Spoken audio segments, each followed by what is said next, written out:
Narrator. When I pushed open the door to the private room, I heard the men inside discussing just how damaging a first love could be. Male. It's your turn, Viet. Don't try to dodge it. Narrator. Hearing that name, my hand on the door froze. In the long silence, Viet raised his glass and took a sip of wine. A few seconds later, his deep voice, tinged with alcohol, rang out. Male. Close to my heart, there is a tattoo of her name. I still haven't removed it. On my motorcycle jacket, there is still a bloodstain. It's a souvenir from the first time we met. I've kept it all this time. My current girlfriend is just a shadow acting as a substitute for her. Narrator. Every word that fell into my ears was like a lightning bolt, shocking me so much that my whole body froze, my blood seemed to stop flowing, and I felt as if I had fallen into an ice cellar. It turned out I was just a substitute for his first love. The room fell silent for a moment, followed immediately by raucous cheering. Male. Oh my God, that's top tier. You really are the most formidable, Old Kentucky. 3 sentences and you've left everyone in the dust. Truly a devoted lover. I heard Zhang Qijiao is about to return to the country. If you've never forgotten her, won't you have a chance to reconnect very soon? Male. Your yearning all these years is worthy, but what about your current girlfriend? Isn't she your sister's best friend? If you don't handle it well, I'm afraid that friendship will break too. Narrator. Viet remained silent for a moment, offering no answer. Just as someone in the room prepared to step out, I, with a pale face, suddenly snapped out of it. I stumbled, dragging my heavy legs, and hurriedly went downstairs. Outside, it was raining heavily, with cold drops falling relentlessly. I walked straight into the rain as if I had lost all sensation. The raindrops hitting my face mixed with my falling tears. I couldn't tell them apart. My eyes blurred in the mist, my mind replaying the words I had just heard, dragging up a series of memories from the depths. Viet is my best friend's older brother, for years my senior. The first time I met him was the day my best friend and I were blocked by thugs in a small alley. In our moment of despair, Viet drove his motorcycle over. His slender hand neatly removed his helmet, and his cold voice rang out. Male. Are you the ones bullying my sister? Narrator. When the helmet was removed to reveal that face, I clearly heard my heart pounding. Before that, I had heard my best friend say she had a brother so handsome he left people dazed. But witnessing that moment with my own eyes, I was overwhelmed, especially since he effortlessly chased those thugs away with just a few casual high kicks, expending no effort at all. Back then, almost every girl in school had a crush on a boy, except for me. But from that day on, I had one too. I secretly loved my best friend's brother. After entering university, my face and figure matured. With my best friend's encouragement, I gathered enough courage to start pursuing Viet. Every day preparing breakfast, intentionally creating all sorts of accidental meetings, secretly researching his hobbies to start conversations, I poured all my heart into it. Yet, Viet always viewed me as a child. His attitude toward me was neither hot nor cold, only sometimes his gaze would unintentionally pause on my face, looking lost for a moment. Until that time he drove me home, and a car accident suddenly occurred. In that brief moment, I didn't hesitate to throw myself in front of him. Fortunately, he braked in time.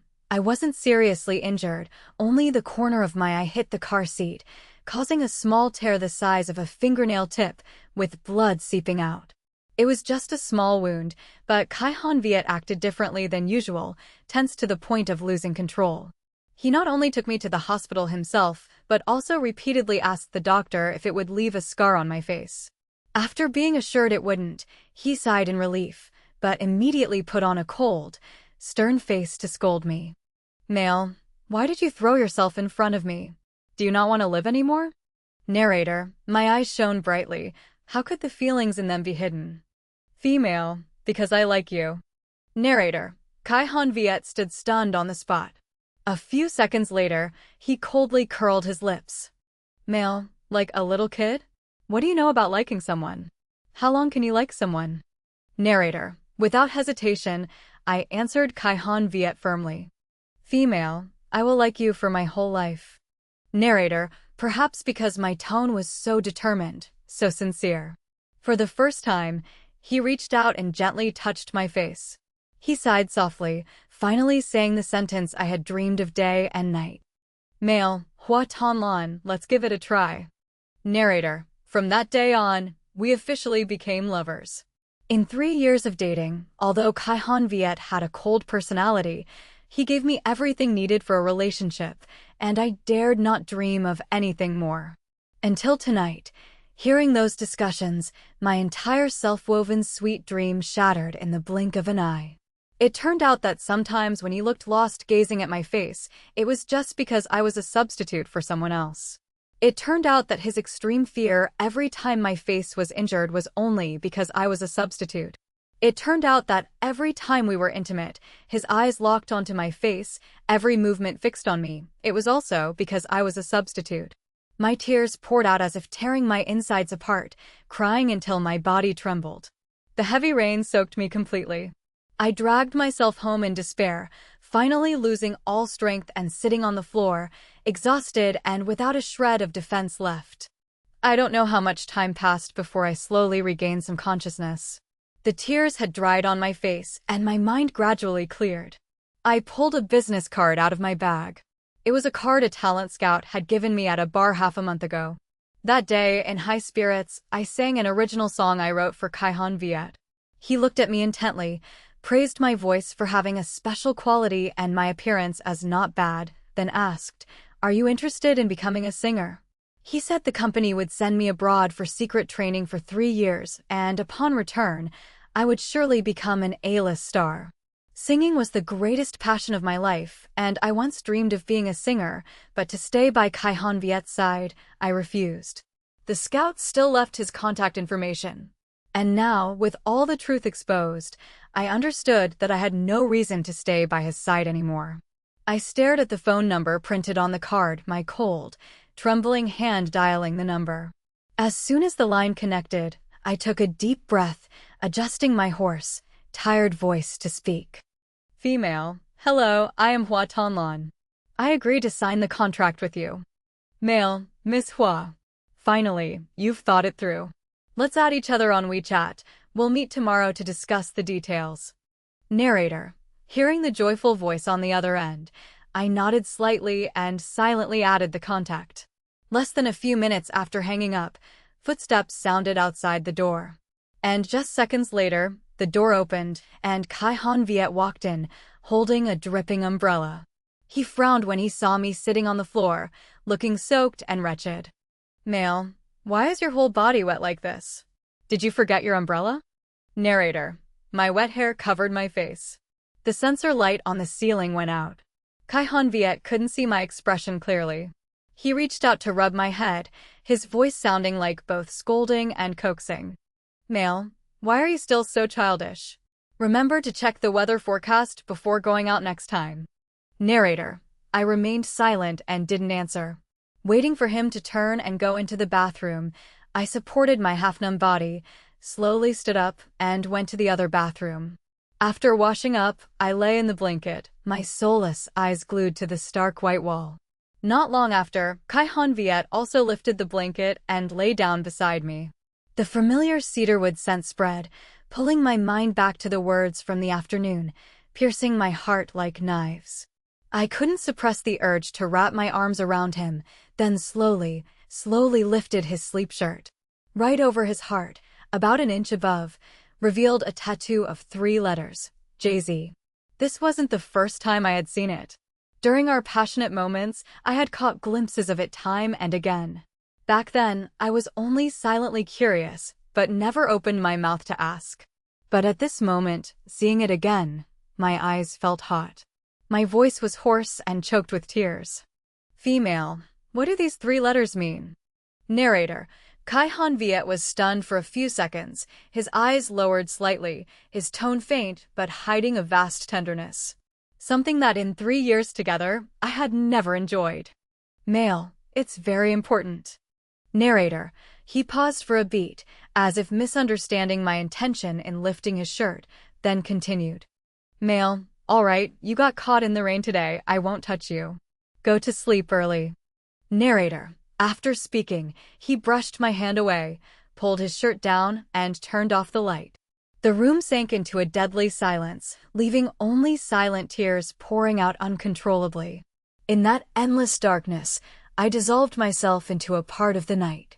The next morning, Viet got up very early. He didn't eat breakfast, just changed his shoes, intending to go out.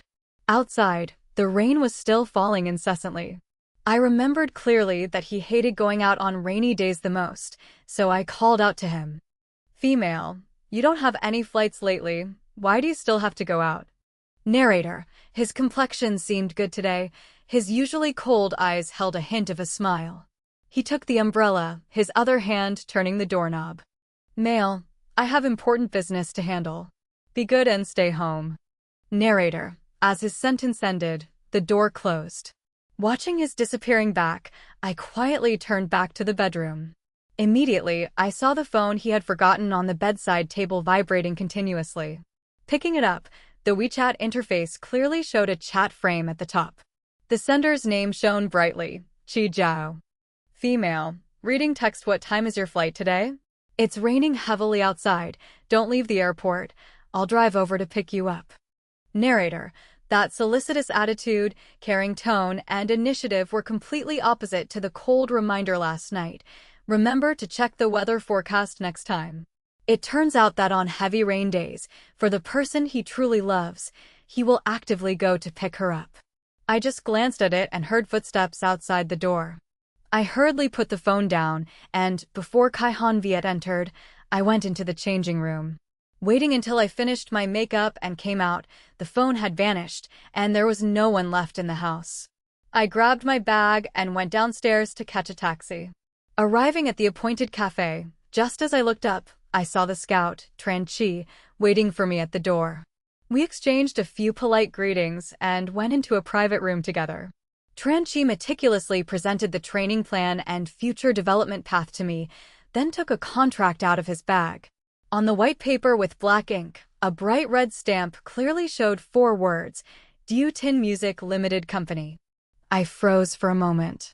Tin is the world's top entertainment company, a place where countless people fight tooth and nail to get into, and I almost missed it. My lips curled up in a self-mocking smile. I didn't hesitate anymore, picked up the pen and signed my name. Upon receiving the signed contract, Tran Chi's face lit up as if he had just dug up gold, his smile so radiant it wrinkled the corners of his eyes. Male, Miss Hua, when you refused me before, I was truly heartbroken. Thankfully, you've thought it through now. This pearl will finally no longer be obscured. Rest assured, Tin's strength is #1 in the industry. We will definitely put you on the most dazzling stage. This training session is closed door. Please take the time to prepare. We will depart in 15 days. Narrator. I memorized the date, politely said goodbye, and left the shop. On the way home, my phone suddenly rang. It was Viet, his voice urgent like never before. Male, you're not at home? Narrator. I was stunned, and before I could open my mouth, his voice came through even more rapidly. Male, I don't care where you are, come to the First Central Hospital immediately. Narrator. Being with him for so long, this was the first time I heard him in such a rush. Hesitating for a few seconds, I still told the driver to turn around. Just arriving in front of the emergency room, I saw Viet standing there intact. Female. The person in trouble isn't you. Narrator. Before I could ask clearly, a nurse walked quickly over and pulled me into the side room. Female. Nurse, you're blood typo, right? Narrator. I nodded blankly. The nurse immediately asked a few questions about my health condition and then stuck a large needle straight into my arm. A sharp pain ran down my arm, making me let out a soft groan. Only then did I realize this was a blood draw. The nurse chatted casually while watching the blood flow. Female. Nurse, little sister, what is your relationship with that handsome guy outside? His girlfriend got into an accident at the airport and was brought in here. He was anxious to the point of madness, even directly called the hospital director. The blood bank was critically short. He made countless calls and finally found you. Looking at that, he must truly love that girlfriend to death. Narrator. The words fell into my ears, and my heart contracted violently as if an invisible hand was squeezing it. Even after letting go, I still felt suffocated, a lingering sharp pain. It turned out Hành Việt called me here just to give blood to Zhang Qijiao. Not to mention how painful it is for a substitute to donate blood to the original. He clearly knew I had severe anemia. Did he forget, or did he simply not care because he wanted to save Zhang Qijiao? After the blood was drawn, I had to sit in place for half an hour to slowly recover my strength. And during that whole time, Hành Việt didn't come to look at me once, nor did he ask a single question. Just thinking about it, I knew he must definitively be with Zhang Qijiao right now. That's right, I am merely a substitute. How am I worthy of him granting me a little pity? I laughed self-deprecatingly, held the wall, and walked out. Just then, the operating room light turned off, and the doctor pushed the patient out. Hành Việt immediately followed with a tense face, pushing the gurney into the ward himself. Through the glass window, I saw him sit down by the bed, tightly holding that pale hand, his face full of pleading, fear, and pain. In my impression, no matter what happened, Hành Việt always wore a cold, indifferent look as if nothing concerned him. Knowing him for 3 years, this was the first time I saw him reveal such an expression. So, this is what he looks like when he truly loves someone. For the next few days, 4 or 5 days straight, he didn't come home. Narrator: I knew he was at the hospital, but I didn't open my mouth to contact him. During that time, I did 3 things. First, went to the company to submit my resignation letter. Second, took out my suitcase and started packing. Third, marked the departure date on the wall calendar. The days approached bit by bit, and my long-clouded mind finally settled down. On a sunny day after a lingering rainy season, Hành Việt finally returned. With almost just one glance, he noticed how many anomalies there were in the house. His gaze swept over the cardboard boxes placed to the side, and he frowned. Mail, why did you bring all your stuff from the company home? Narrator: Then his eyes stopped at the suitcase packed neatly in the room, his breath slightly disordered. Mail, why did you suddenly pack your luggage?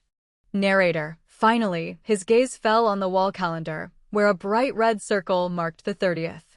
He turned his head to look at me, his voice urgent. Mail, what is the meaning of you circling that date? Narrator: 3 consecutive questions made me pause my actions.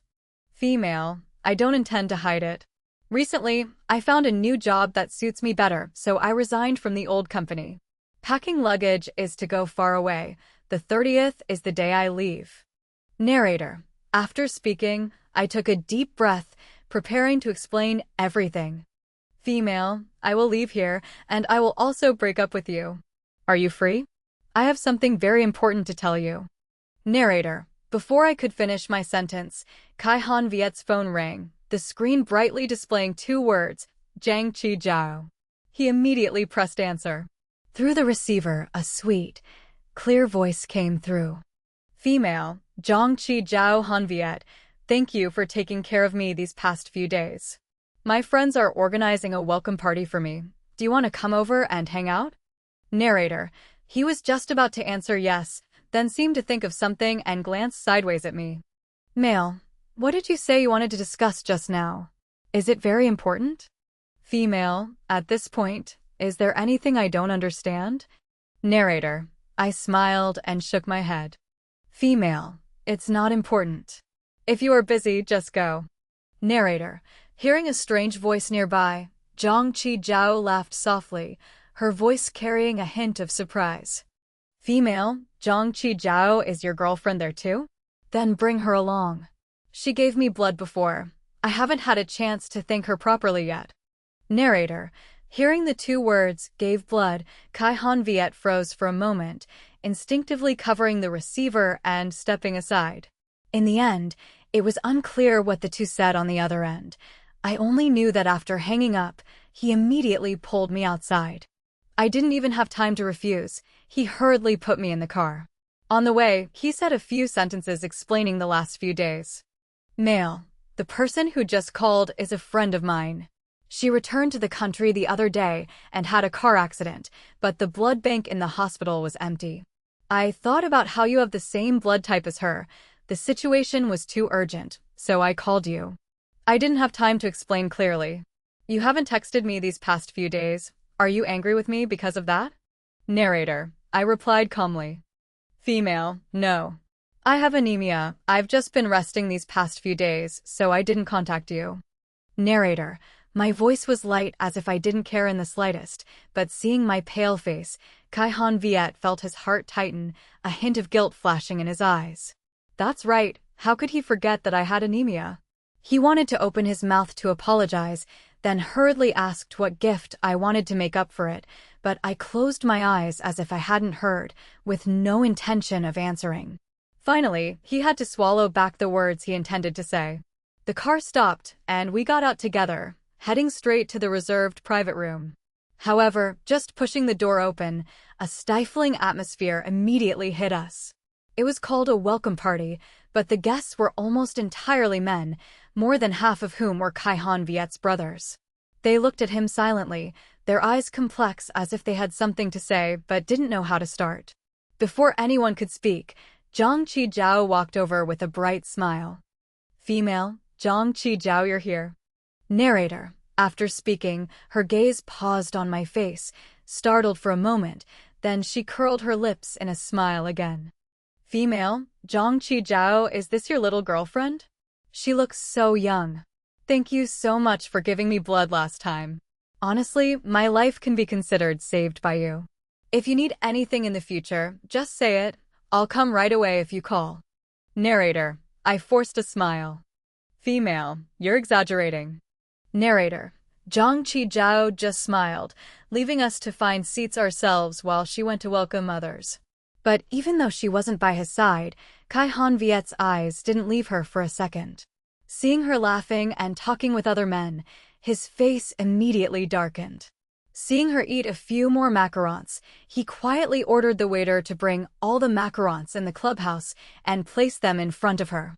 When the champagne tower was accidentally knocked over by someone and almost fell, he quickly jumped up and spread his arms to hug her protectively.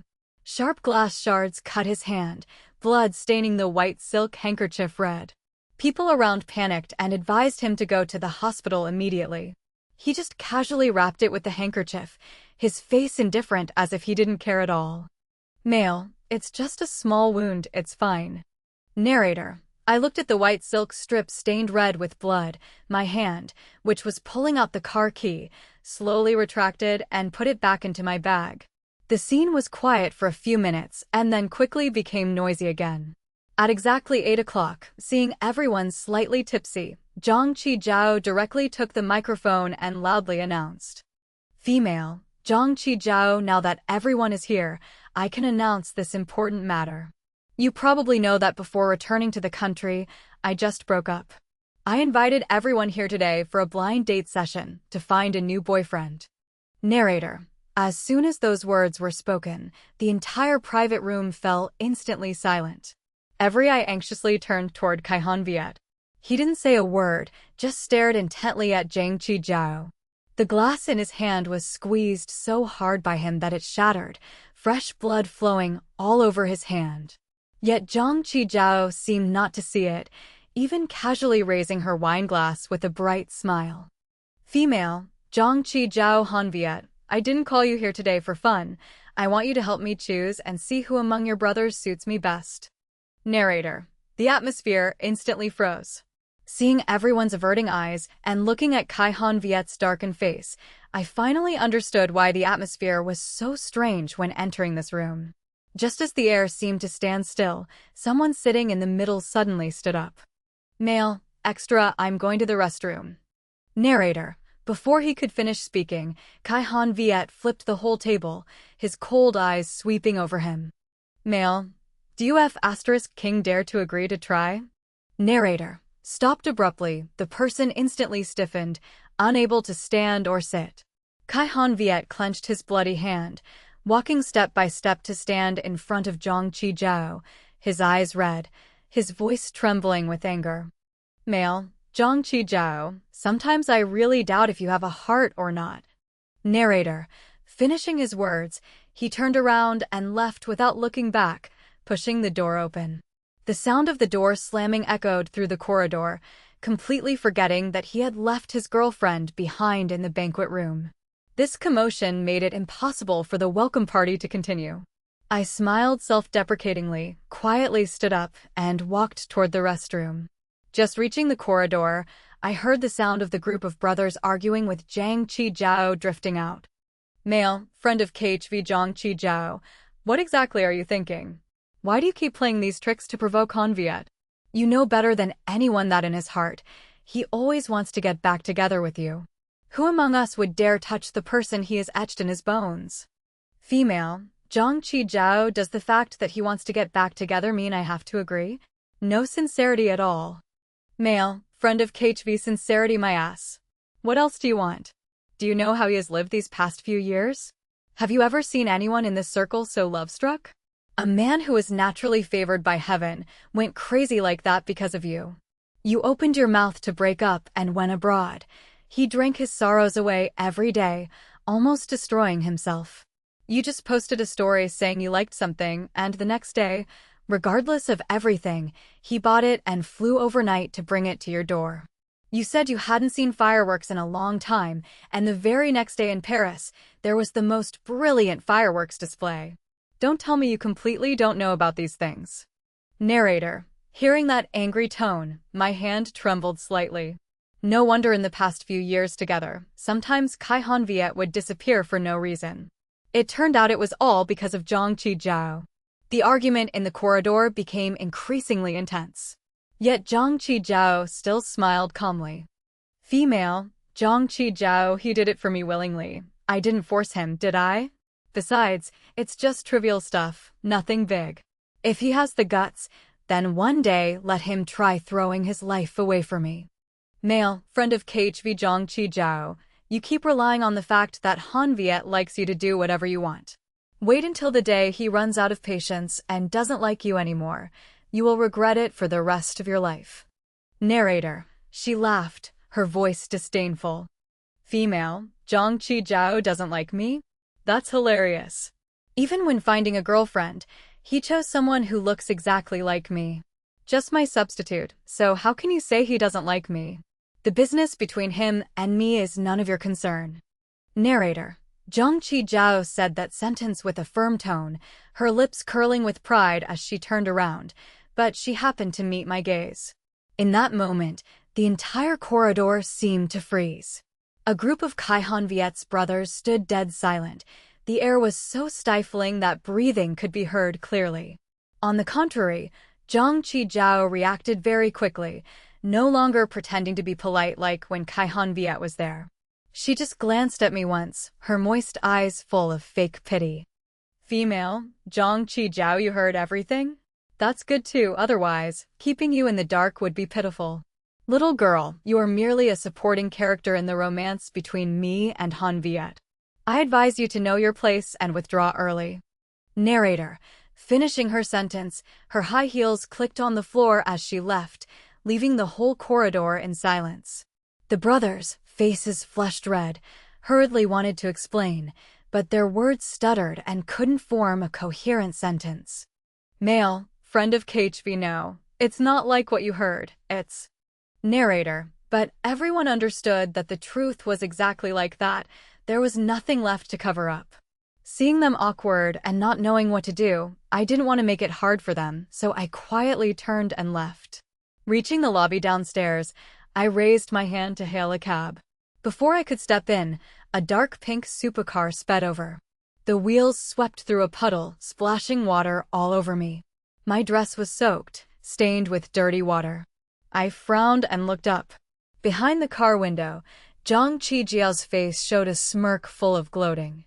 Female, Zhang Qijiao, a supporting character who doesn't know to withdraw. Watch out or your ending will be even more miserable than now. Narrator. She was no longer there. On the table remained only a cup of honey water that had gone cold long ago. Beside it a small piece of paper with just a few words. Kai Han Viet, let's end it here. He stood frozen for a long time, his head aching from the alcohol, but the sharp pain in his chest was 100 times more intense. He stumbled up, ransacked the whole house, and finally only saw the neatly zipped suitcase in the storage room. Had she really gone? The phone on the table lit up continuously, messages rushing in. Some asked if he caused trouble last night, others reminded him of today's schedule. He didn't answer anyone, just stared blankly at the familiar chat frame, where it stopped at the message from a few days ago. Are you free? I have something very important to tell you. He remembered very clearly. Back then, she had gathered all her courage to speak, but the phone rang, and he chose to heed Zhang Qijiao's invitation. From that moment, she no longer had the chance to finish her sentence. And the important thing she wanted to say was probably breaking up. He gripped the phone tightly, his fingers turning white, his chest empty as if hollowed out. Regrettably, when he finally realized, it was all too late. After a night of drinking, his head hurt as if it were about to split, and he struggled to sit up. By the window, I was bending over to arrange some small jewelry. My slender back in his view made vague memories flood into his mind, causing him to pause for a moment. Male, did I drink too much last night? Did I accidentally say anything nonsense? Narrator, I shook my head slightly, and his heart, which was suspended, finally lowered.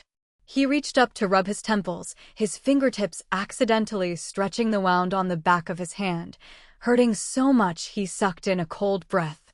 Just then, I turned around, seeing the tear that hadn't been treated due to the drunken night was now inflamed and red. I didn't say anything, just turned into the living room and took out the medicine box. Female, there's every kind of medicine in here. Narrator, I placed it on the table. He laughed, his voice hoarse. Male, how is it possible that everyth?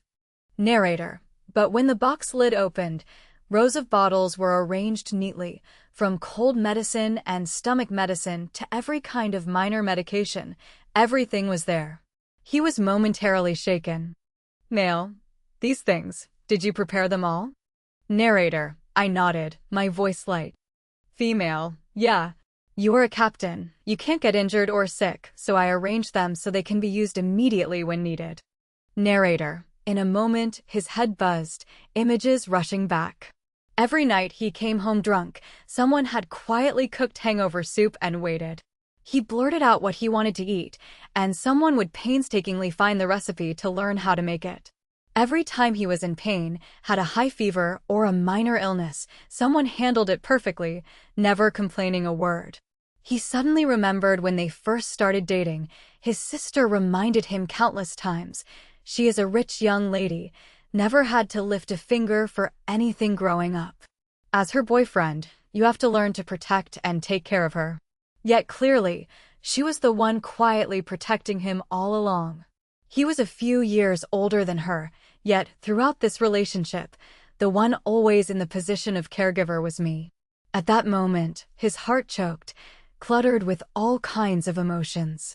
He wore a look of guilt, wanting to open his mouth to say something, but just then, I grabbed my bag, not intending to worry about his wound, preparing to go out. He was slightly surprised. Male, do you want to go somewhere?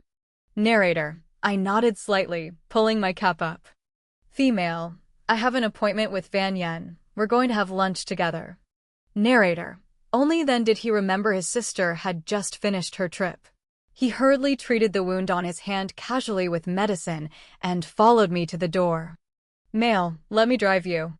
Narrator, I was just about to refuse, but my hand was tightly grasped by him. He took the keys, decisively pulling me to the car. Once in the car, while adjusting the navigation, he casually asked about the afternoon plan. Hearing me say I would go shopping, he originally planned to join me, but just then his phone chimed with a new message. He glanced at it, his expression changing slightly, then immediately pulled over to the curb, turning to look at me with a voice full of guilt. Male, I wanted to spend the whole day with you, but I just received a notification for an urgent flight. Tonlon, can you take a taxi there yourself? Narrator, I caught a glimpse of the screen clearly showing a flight schedule, so I knew he wasn't lying. I just nodded and opened the car door to step out. Watching his car gradually disappear from sight, I sighed softly and raised my hand to hail a taxi. Arriving at the restaurant, Van Yen was already waiting there, having excitedly ordered the food. She cheerfully took out a gift package, her eyes shining as she placed it in front of me. Female, Vanyantata. A travel gift for you. Open it quickly and see if you like it. Narrator. I placed the gift box on my lap, not rushing to open it, but looked straight at Van Yen, my voice serious. Female, Yen Yen, I have something to tell you. I've decided to break up with your brother, then go to Vienna for advanced studies. I'll probably be gone for about 3 years. Narrator. Hearing this, Van Yen's eyes widened. Female, Van Yen what? Why so sudden? You two are fine, why break up? Narrator. I smiled slightly and said, Female, actually, because your brother doesn't like me at all. From the beginning, being together was only because I look like his ex-girlfriend. I was basically just a shadow replacement. Narrator. Having let go long ago, I could maintain my composure when speaking. But Van Yen couldn't. Hearing this, anger instantly flared in her eyes. She slammed the table, her voice full of indignation. Female, Van Yen, is that ex-girlfriend that woman surnamed Zhang? Back when they broke up, I remember clearly my brother drank all day long, yet after so many years, he still hasn't moved on. What does that Zhang Qijiao have that looks like you? You are many times more beautiful than her. Yet, he ignores you, someone who genuinely loves him, to hug an old shadow and treat you as a replacement? Narrator. By the end, Van Yen was so angry she didn't even bother to touch her chopsticks, just demanded where her brother was and stormed off in a rage. I knew Van Yen had always been afraid of her brother, yet this time she flared up on my behalf. I felt both moved and guilty. But I had decided to let go long ago and didn't want things to get any louder, so I hurriedly stepped forward to hold her back. Along the way, I tried to persuade her, but in the end, Van Yen still rushed straight to the Desac clubhouse. Right in front of the private room door, she was about to push it open when the scene inside made her freeze. Zhang Qijiao stood in the middle of the crowd, looking arrogant, her bright eyes provocatively looking at Viet. Female, Zhang Qijiao, you desperately want me to forgive you, that's fine too. Let me ride you like a horse for a round, and I'll reconsider. Narrator. As soon as the sentence dropped, before Viet could open his mouth, the brothers beside him exploded in anger. Male, friend of KHV Zhang Qijiao, you've gone too far. The incident the other day was originally your fault. You played tricks selecting a new boyfriend, making Viet leave in anger. Now what? Just one word from you, and he immediately dropped everything to run here, even dared to refuse an urgent flight, still wearing his pilot uniform to find you. Yet you push your luck like this. It's truly outrageous. Male, friend of KHV exactly, who is Viet?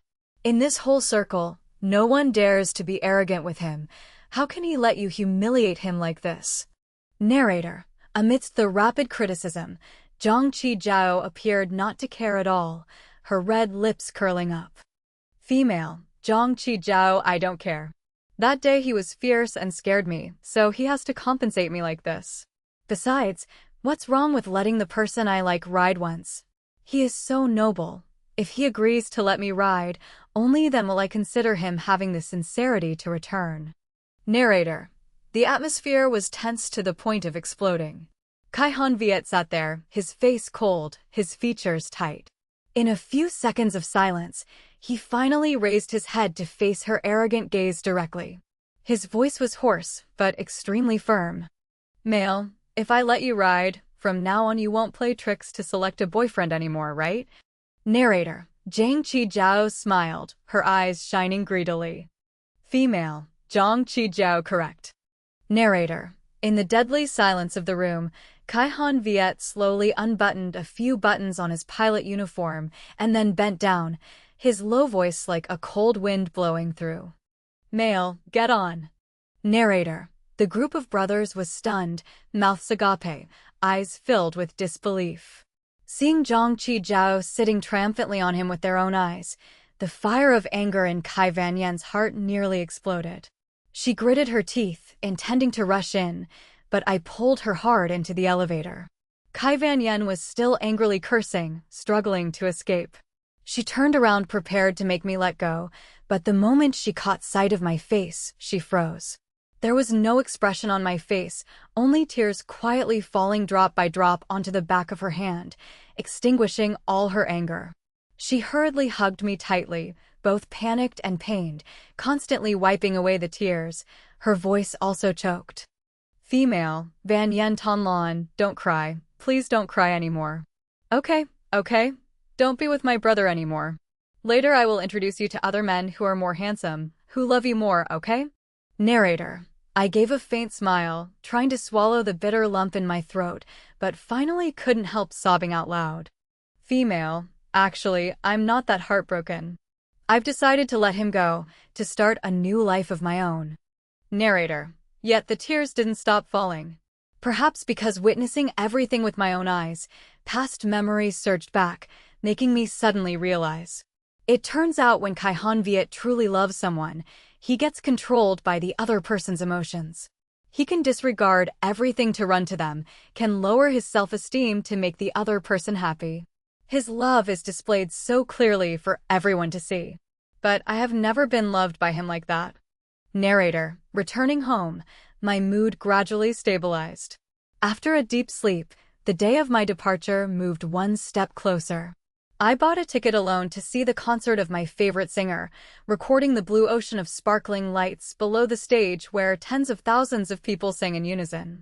I pinned the video from the concert to the top of my profile page and deleted all moments regarding the past love without leaving a trace. My close friends all knew I was about to embark on the path of pursuing my dream.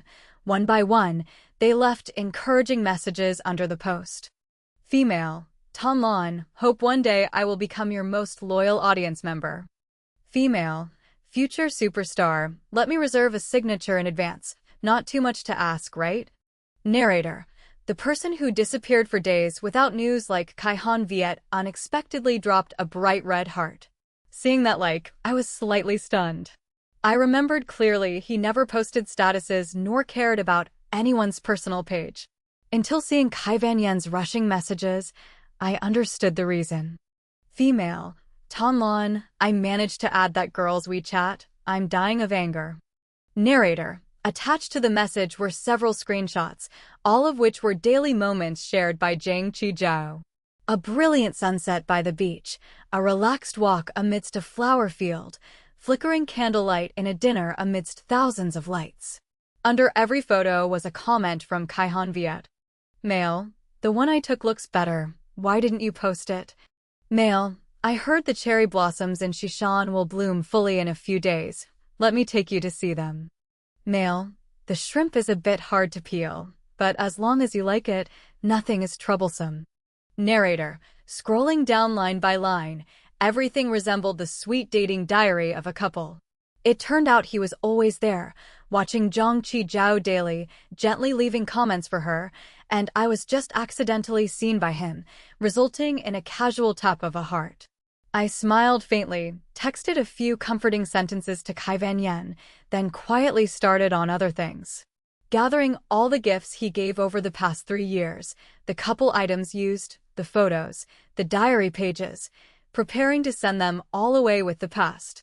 I struggled to carry boxes downstairs several times, tiredly preparing to throw everything away when I unexpectedly ran into Hành Việt returning. Today he seemed to be in a very good mood, his brows and eyes carrying a smile. Seeing me, his steps paused slightly, then turned straight towards me. Male. What's in the box? Planning to throw it all away? Female. Just some things that can't be used anymore. Narrator. He nodded, handing me the cake box in his hand and then bending down preparing to help me carry the items. Seeing the cake, I froze for a second. Female. Why did you suddenly remember to buy a cake?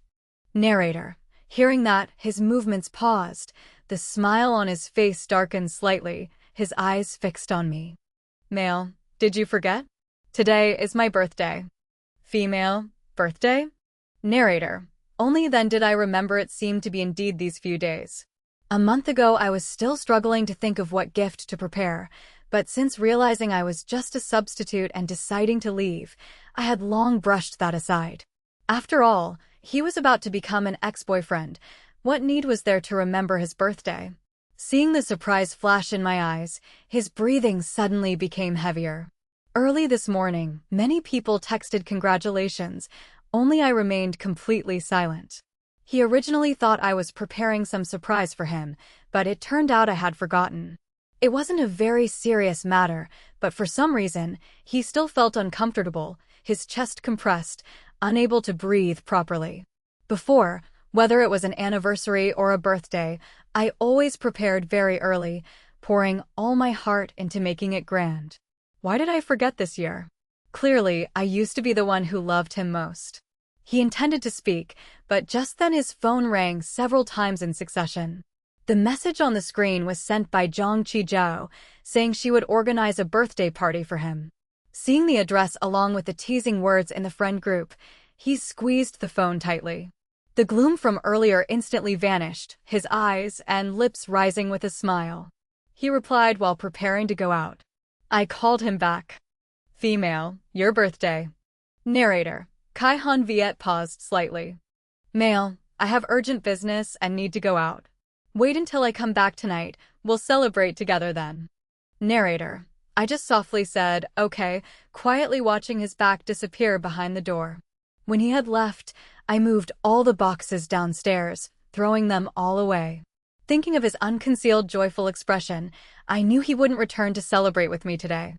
Somehow I felt relieved as if I had just let out a long breath. The trash bin was nearly full. I casually threw the cake into it too, then turned to go upstairs. A few hours later I received a message from Tran Chi. Mail, departure is tomorrow, I'll come pick you up at 9 a.m. Narrator. I just replied with a single word, okay. Immediately after, a friend of Hành Việt suddenly sent a voice message, his voice full of panic. Mail, Ton Lon, come to Hotel Han quickly. Hành Việt is in trouble, hurry up. Narrator. Hearing the panic in that voice, I paused. Before I could compose myself, the phone rang again. It was Kai Van Yen calling, her voice choked amidst crying.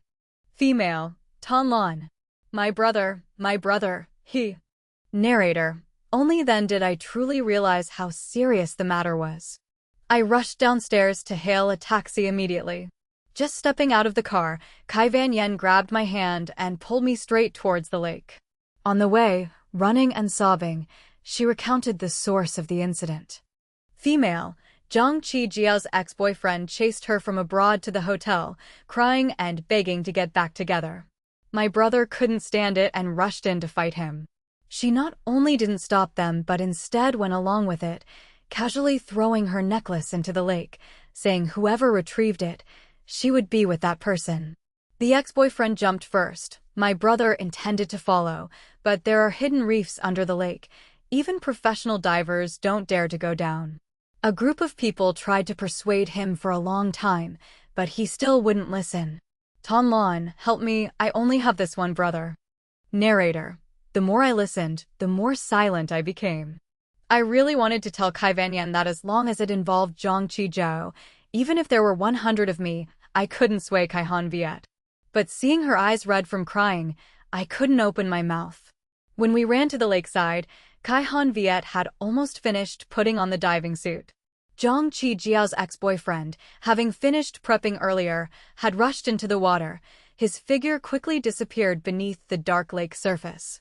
A glint of coldness flashed in Hành Viet's eyes. His preparation movements became more urgent. The brothers standing beside him were like ants on a hot pan, hoarsely trying to stop him. Male, it's so deep today. Finding the necklace is useless. Whoever goes down is courting death. Hành Việt, stop being crazy. Is it worth risking your life for a woman? Hành Việt, wake up for me. Narrator. But he couldn't hear a word, pulling the oxygen mask tight, forcefully pushing everyone away. Kai Van Yen finally couldn't hold back, rushing over to grab his arm, her voice breaking in despair. Female, just because of one sentence from her, you really want to go die? Have you ever thought about me and mom and dad? Have you ever thought about Ton Lon? If you jump down today, from now on I won't have this brother anymore. Narrator. The air by the lake suddenly froze. Hành Việt stopped, turning his head to look at his sister for a long time. Finally, he held her hand tightly, his voice low. Male, I will come back. Don't let mom and dad know about this, and especially don't let Tonlon know. Narrator. Saying that, he peeled his sister's fingers off one by one, decisively jumping into the lake. Ripples spread across the water. I stood not far away, my hands clenched until they trembled. The surroundings were suffocatingly silent, only a soft laugh rang out, drawing all eyes to the source of the sound. It was Zhang Qijiao. She lifted her chin arrogantly, leisurely walking to my side, her triumphant face unconcealed. Female. He loves me so much he's willing to risk his life for me. What do you have to compare with me? Narrator. I looked straight into her eyes, my voice cold. Female. Treating human life as a joke. If you're sick, go get treated. Narrator. Just then, Kai Van Yen, choked with tears, suddenly rushed over and slapped Zhang Qijiao hard.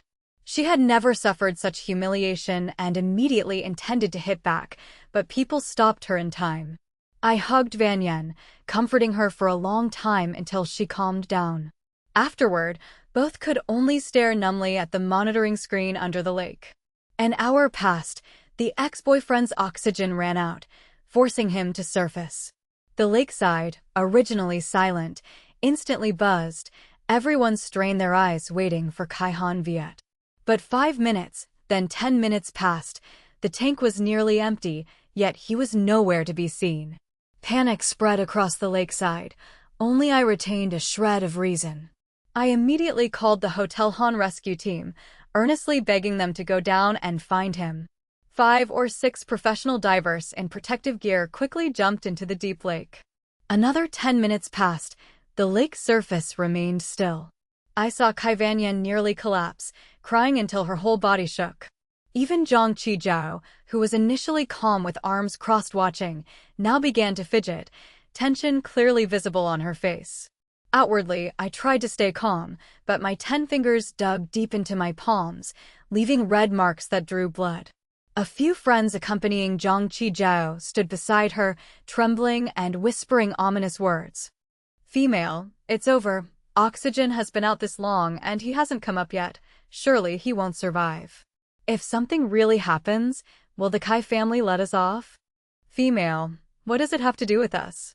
Clearly, he voluntarily risked his life for Zhang Qijiao. Narrator. Before the words finished, loud splashing sounds suddenly erupted from the lake surface. Several divers struggled to pull a person ashore. The crowd immediately rushed over, clumsily supporting him. Hành Việt was on the verge of losing consciousness, his face pale, lips purple. When the oxygen mask was removed, everyone's eyes were red, Kai Van Yen's eyes soaked with tears.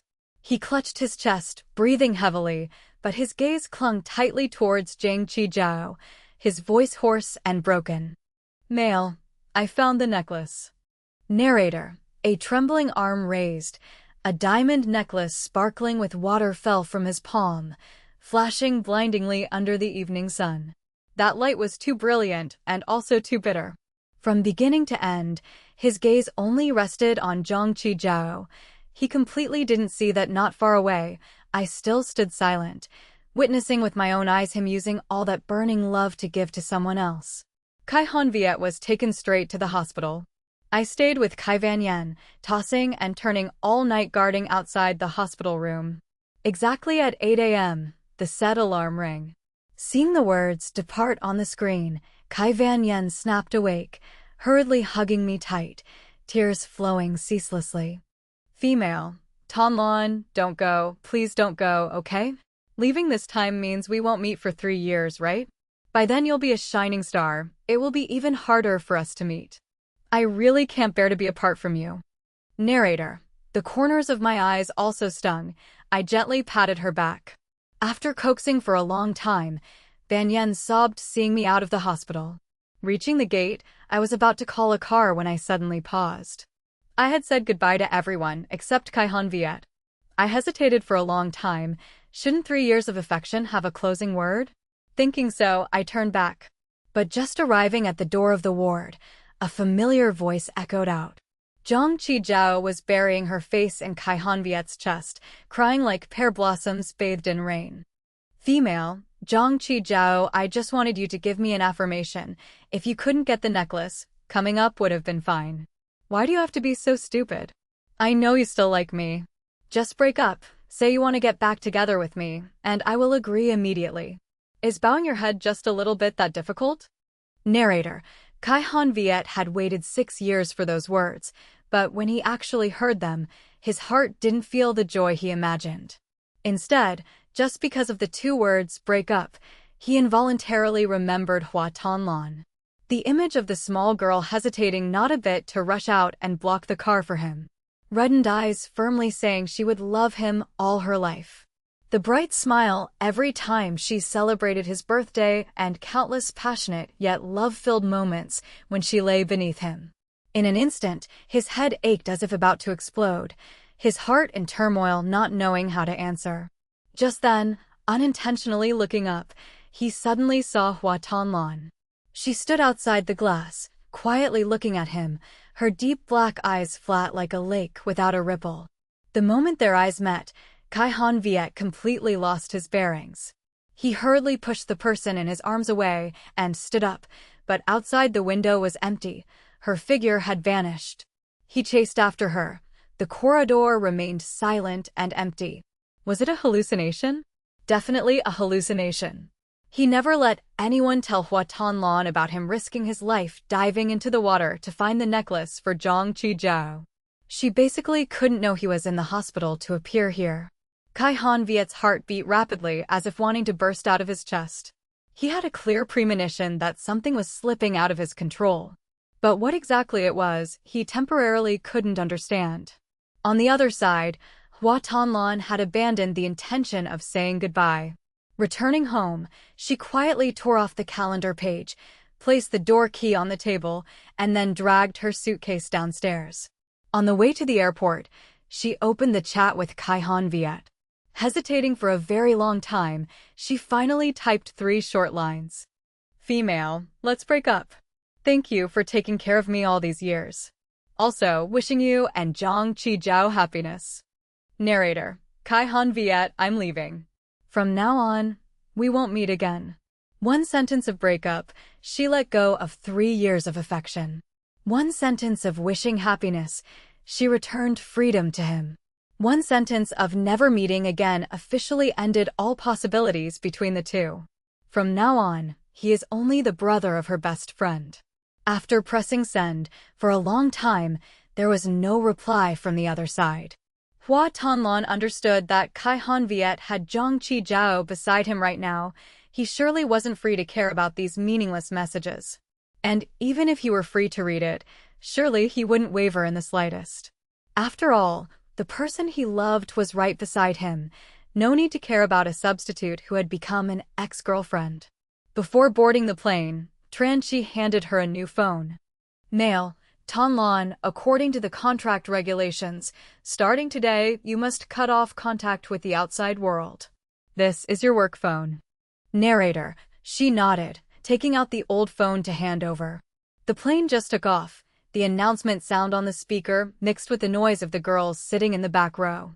Hua Tonlan didn't see her phone screen flashing before turning off, nor did she hear the ringtones ringing frantically, urgent to the point of suffocation. She just tilted her head to look at the sky outside the window, where the clouds had gradually cleared to reveal clear sunlight, her lips curling slightly. From here on, Hua Tonlan's life would only have beautiful sunny days. Being together for 3 years, Viet never thought there would be a day he received a breakup message from Hua Tonlan. When they first started, he also didn't know how long this feeling could last. 3 days, 3 months, or 3 years. It was just that. In his heart, there was always someone he couldn't let go of. Hua Tonlan was just a temporary harbor for him to anchor. Therefore, he never truly put his heart into this relationship. The times she mentioned marriage, her eyes shining with expectation. The times she cried in grievance, on the verge of breaking apart, Viet saw it all, but he never took it to heart. He always thought he could be stone-hearted, only considering her a shadow substitute accompanying him through a difficult time. However, when the dream person returned, he discovered he wasn't as coldly decisive as imagined. The person he should have said goodbye to early kept staying by his side, becoming the biggest obstacle separating him and Zhang Qijiao. People around advised him that to cut the ties, only a decisive knife cut would work. But time and time again, sometimes sinking into the struggle with the old love refusing to let go, sometimes hesitating because of the substitute, he never could make up his resolve. He couldn't make a choice, only knew to intentionally drag it out, vaguely thinking time would solve everything for him. Until he saw those 3 lines of message, Hành Việt felt as if someone had drained his soul, his whole person dazed, his mind blank, heavy as if sinking into a vague dream. He couldn't distinguish if this was a hallucination he hadn't escaped after lacking oxygen, or the naked truth he was forced to face. If it was a hallucination, why was it so real? If it was the truth, how could Hua Tonlan say breakup to him? She had persisted with him for so many years, once said she would love him all her life. How could she let go so easily? Hành Việt absolutely couldn't figure it out.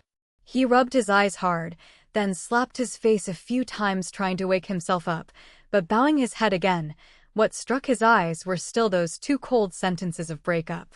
Only then did he realize that what he thought was a hallucination might very well be the truth.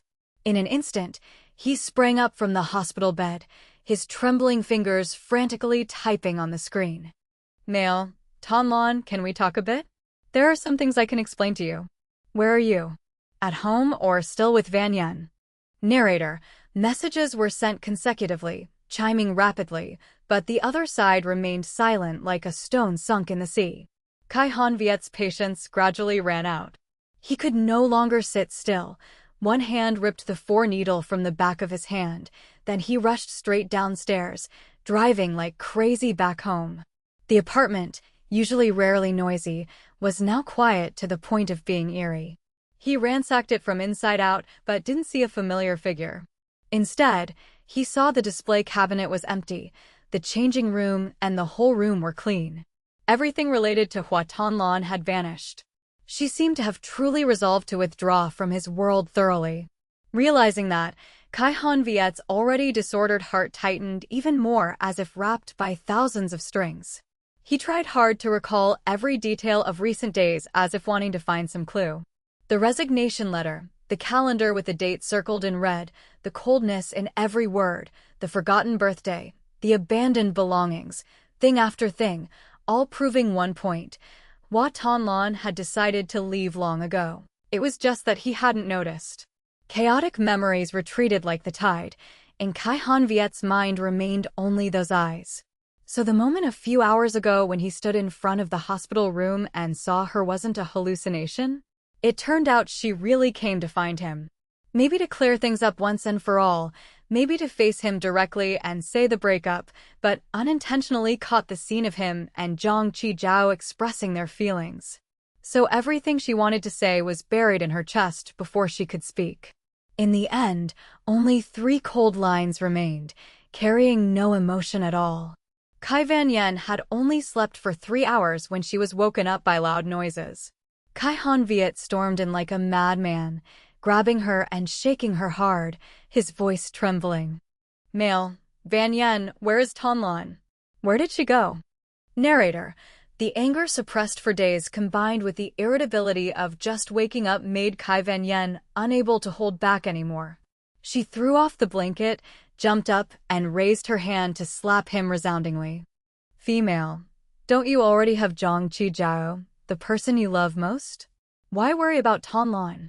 Narrator, the burning pain on his face sobered Hành Viet up a bit. He looked at his sister's face trembling with anger, his lips curling into a forced smile that looked like both laughing and crying. Mail, I can explain. But first, tell me where she is?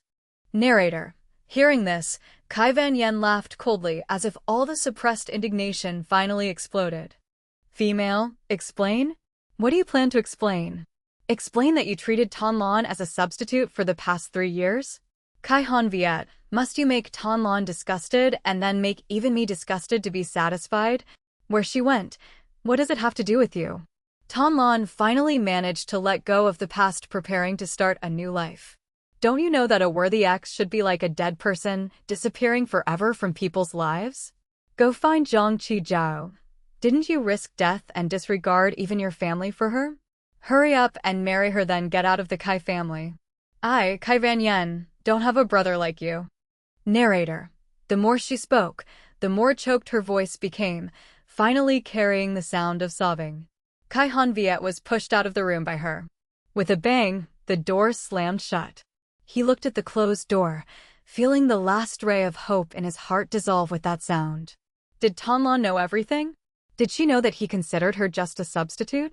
As soon as that thought flashed, his face instantly turned white as a sheet of paper, his whole body limp as if someone had drained all his strength, causing him to stagger a few steps.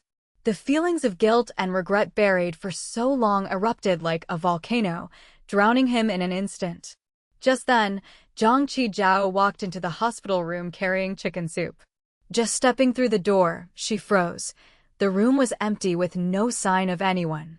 She had only gone out for a meal. Why was he gone when she came back? Just then, a nurse cleaning up medical equipment muttered, "What was the rush?" He even pulled out the 4-needle himself. Hearing that, and recalling his unusual actions in the morning, Zhang Qijiao's heart immediately sank. She hurriedly pulled out her phone to call Kai Hanviet. Sent messages weren't answered, calls weren't picked up. Half an hour passed with still no news. Increasingly annoyed, Zhang Qijiao called straight to Tattoo. Female, Zhang Qijiao, where is Hanviet? Did he contact you? Male, friend of KHV Hua Tanlan said breakup. Hanviet is currently at home. Just now. Narrator. Hearing half the sentence, the look of boredom on Zhang Qijiao's face instantly vanished. Her eyes shone overjoyed. Hanging up and grabbing her bag, she leisurely walked out the door. Acting so decisively, Hua Tanlan could be considered to have withdrawn herself. And once Hanviet completely fell into her hands, later she could rightfully order him around, and even enjoy the resources and connections behind the Kai family. Just thinking about it made Zhang Qijiao feel incredibly elated. The car just stopped in front of the villa gate. The butler saw her and hurriedly intended to speak up to announce, but Zhang Qijiao waved her hand and walked straight and nonchalantly. Just entering the living room, she saw Kai Hanviet sitting on the stairs, head bowed low, frantically typing messages on his phone. Zhang Qijiao immediately flashed a sweet smile, calling out gently, "Hanviet." But he completely didn't hear, didn't even look up once. Instead, the door on the second floor burst open. Kai Van Yen in pajamas came out, her sharp eyes sweeping straight towards Zhang Qijiao. Female. Our Kai family is not a place where any cat or dog can casually step foot in. Butler, kick her out for me. Narrator. Zhang Qijiao absolutely didn't expect that right in front of Kai Hanviet. Kai Van Yen could blatantly cause her such loss of face. Anger surged in her heart, but because of her status, she could only swallow it, stiffly staring the topic. Female. Zhang Qijiao, I came to find Hanviet. What does it have to do with you? Female. Then both of you get out together for me. Narrator. Kai Van Yen's tone was cold and full of disgust, making the butler standing behind tremble in fear, hurriedly making a gesture to invite the guest out. In Zhang Qijiao's eyes, this action was no different from a public humiliation. Zhang Qijiao stomped her feet angrily on the floor several times, then walked quickly to stand beside Kai Hanviet, her voice choked and full of grievance. Female. Zhang Qijiao, Hanviet. I didn't provoke your sister. Why does she always target me? Narrator. Kai Hanviet lifted his gloomy, ashen face. In his eyes, the familiar light had completely disappeared. Male. You go back first. Narrator. The sentence was like pouring a bucket of cold water. The scene of him standing up to protect her as imagined didn't happen, making Zhang Qijiao freeze on the spot. She looked up at Kai Van Yen standing imposingly upstairs, then looked at Kai Hanviet with disbelief. Female. Zhang Qijiao, you're telling me to go? Kai Hanviet, have you thought carefully? Today if I step out of this door, later even if you beg, I will never step foot in this house one more time. Narrator. Before the threat, Kai Hanviet's head felt like it wanted to explode. He held his head, standing on the edge of collapse, his voice lost and full of urgency. Male. stop making noise. Let me be quiet for a moment, okay? Narrator. From the trembling in his voice, Zhang Qijiao realized his state was somewhat unstable. Before she could open her mouth to ask, Kai Vanyan completely lost patience. Female. Our Kai family doesn't welcome your kind. Are you deaf? Narrator. The butler intended to ignore it to let things pass, but seeing his young mistress truly angry, he didn't dare hesitate anymore. He hurriedly called several servants to prepare to drag Zhang Qijiao out. She refused to submit, struggling violently, even flipping the tea table. The sound of shattering glass rang out piercingly, shards scattering all over the floor. The entire living room momentarily sank into a stifling silence. Kai Vanyan was so angry fire rose straight to her head. She stormed down intending to settle accounts with her. But just as she looked up and saw the figures appearing at the main door, all anger choked in her throat. Female. Dad, Mom. Why are you two back? Narrator. In that moment, everyone's eyes focused entirely on the main door. The Kai parents had just arrived on a night flight from Europe, seeing their son haggard and broken along with the chaotic scene before their eyes. In their eyes, worry quickly turned into heavy dissatisfaction. Male. Father Kai, what is this commotion about? Narrator. The person who started all the trouble shivered upon hearing this question. Zhang Qijiao hurriedly changed her expression, trying to look obedient. Female. Zhang Qijiao. Hello, uncle and auntie. Narrator. Kai Vanyan, seeing her changing black to white as fast as flipping a book, just laughed coldly, cutting her off. Female. My brother brought a worthless woman home, almost destroying our house. Female. Zhang Qijiao, it's not like that. It's all just a misunderstanding. Uncle, auntie, I can explain. Narrator. Zhang Qijiao murmured a defense. But the Kai parents just silently stared at that strange woman for a long time. The icy look made her choke, unable to utter half a word. Female. Mother Kai, you're Zhang Qijiao? Narrator. Mother Kai raised her voice to ask. Hearing this, Zhang Qijiao mistakenly thought Kai Hanviet had mentioned her to his parents, rejoicing in her heart and hurriedly nodding to admit. Female. Zhang Qijiao, yes, it's me. Narrator. As a result, Father Kai immediately darkened his face, coldly giving the order. Male. Father Kai, show the guest out. From now on, she is not allowed to step into this house's door. Narrator. With the master's command, the servants didn't dare neglect, putting effort into dragging Zhang Qijiao straight out. Kai Hanviet stood aside watching that scene, his whole body trembling, trying to support himself to stand up, calling hoarsely. Male. Qijiao, she. Narrator. Slap.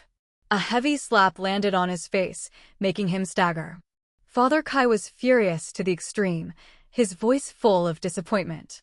Male. Father Kai, I've heard everything about yesterday. Just for a woman, you treat your life as a joke. Kai Hanviet, you really are muddled. Have you ever thought if you died under the water yesterday, what would happen to your sister? What would happen to your mother? What would happen to the whole Kai family?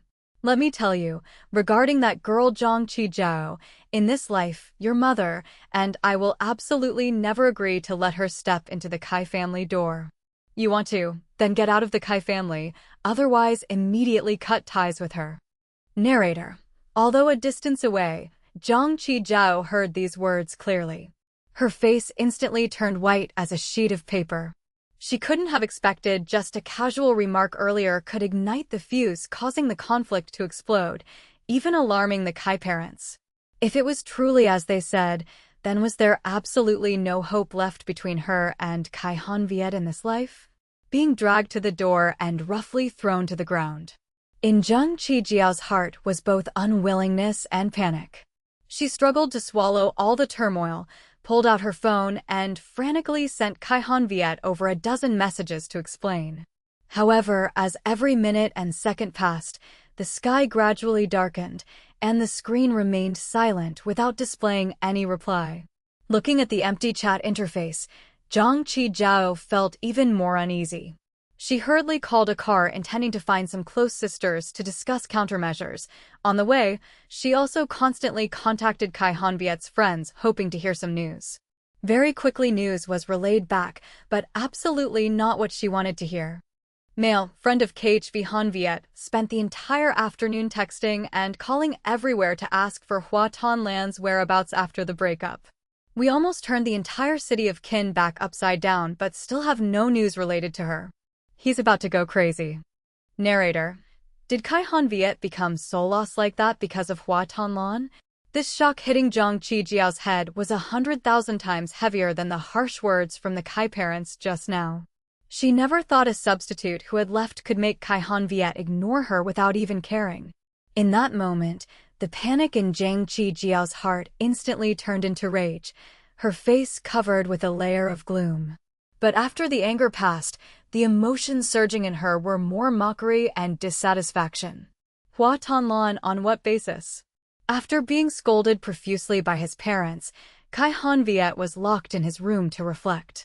He sat motionless, his eyes staring fixedly at the phone screen, fearing just a blink would miss a message. But messages sent, the answer received was no other than 2 words, none. The more he looked, the more the pain in his heart seemed torn apart, suppressed to suffocation. 10 fingers clenched tight, digging deep into flesh, leaving streaks of fresh blood, but still couldn't soothe the frenzied anxiety tormenting him. The phone was nearly crushed by him. However, whether it was by rail, air, or water, there was no name Hua Tonlan. Was she still in Kinback, or had she left the city by some other means? Kai Han Viet didn't know. He also tried contacting her friends, but no one answered. Even if they did, it was just cold "don't know" or bitter sarcastic words thrown straight in his face. No other way, he could only manage by himself, racking his brain for every possibility. From noon until midnight, he didn't sleep a wink. Just when his mind was disordered nearly to madness, a friend not contacted for a long time unexpectedly messaged. Mail, old friend, maybe I saw wrong, but it looks like I just saw someone very much like Hua Tonlan. Narrator. Kai Han Viet immediately couldn't sit still. The door locked tight. He decisively climbed straight out the back window, hugging a fragile hope rushing to that address. However, just pushing the door to enter, before his eyes were Zhang Qijiao and her close friends. At that moment, Kai Han Viet felt like a basin of cold water was poured from head to toe, his whole body cold to numbness. Seeing him actually doing this much for Hua Tonlan, Zhang Qijiao's face immediately became extremely unsightly. She stared straight at him, her voice carrying unconcealed anger. Female, Zhang Qijiao, do you care about Hua Tonlan that much? She is merely just a shadow substitute of mine. Kai Han Viet, wake up. Narrator. As soon as the 2 words substitute were uttered, a vague, indescribable pain surged in Kai Han Viet's heart. He slightly opened his dry lips, his voice hoarse to trembling. Male, she is very good, it is I who wronged her. If you have anything, target me, don't touch her. Narrator. Zhang Qijiao had known him for 10 years, yet this was the first time she heard him stand up to protect another woman. The friends accompanying her couldn't hold back and spoke up one by one to reason on her behalf. Female, Kai Han Viet, what do you mean? Are you planning to ignore Zhao Zhao for a woman with no relation? Female, that's right, Zhao Zhao just decided to forgive you, yet you don't cherish it and make her angry. When you regret it, it will be too late. Female, just a cheap substitute, breaking up is breaking up, what's the big deal? Is it worth you making such a scene? Didn't you see how much grievance Zhao Zhao suffered today? Narrator. Those reproachful words pouring into his ears made Kai Han Viet's heart chaotic and painful to suffocation. He remained silent, not answering a single word. The more she looked at his silent appearance, the more the fire in Zhang Qijiao's chest burned fiercely. Today she must ask for clarity. Female, Zhang Qijiao, say something. Why don't you speak? Is admitting a passing fling for fun that hard? Didn't you once tell countless people that she was just a shadow substitute? Did you forget? When we broke up, you swore promising me you would wait for me all your life. Why break your word now? Just 3 years and you already like someone else? Is this your so-called sincerity? What does she have better than me? From head to toe, she exudes a cheap provincial look not qualified to step on the big stage. You liking a woman like that is no different from an insult to me. An insult. Do you understand? Narrator. Kai-Han Viet had never seen Zhang Qijiao lose control to this extent. In the relationship between the two, she was always the one with the upper hand, high above, needing only a few words to stir up waves. Also, because of that, he once naively thought the affection she had for him wasn't as deep as his for her. But until this moment, he saw clearly for the first time that behind that mask of indifference, Zhang Qijiao also knew fear, knew panic, knew pain. These emotions should have reassured him, made him let go of all doubts and believe. But in Kai-Han Viet's chaotic eyes, they were no different from ladles of oil poured onto the fire, making his heart writhe and burn even more. He couldn't understand if she truly cared about him, truly cherished this affection, then why was she cruel enough to leave him for 7 whole years? Two fists clenched to trembling, eyes red. Finally, he couldn't control himself and blurted out a questioning sentence. Male, then what about you? Why, when I loved you so much I couldn't withdraw, did you choose to break up and go abroad? Why were you cruel enough to leave for 7 years? Clearly, you also never forgot me, right? You just wanted to test whether I could truly do as I said, love you for a lifetime or not. And the result? I couldn't do it. I liked Hua Tonlan. I am the one who broke the promise. Narrator. Zhang Qijiao had completely lost her reason, words uttered without thought. As for Kai-Han Viet, upon hearing that absurd reason, he stood stunned and dead silent on the spot. He never expected that 7 long wasted years were just to verify a sincere heart.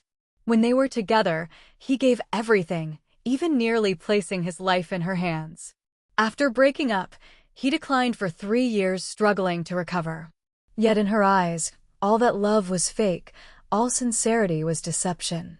In that moment, the beliefs and persistence that supported him for 10 years crashed down. He looked back at the face before him, still the familiar appearance, still the old visage, but Kai-Han Viet only saw strangeness to numbness. The last obsession he craved but couldn't reach also vanished in this moment. He lowered his eyes. In his voice was an unconcealable fatigue.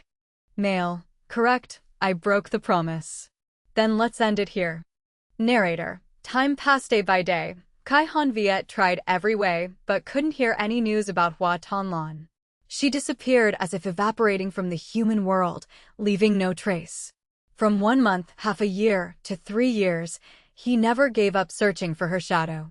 Gradually, Hua Tonlan also became like Zhang Qijiao years ago, becoming an obsession he couldn't let go of in his heart. He still lived in that apartment.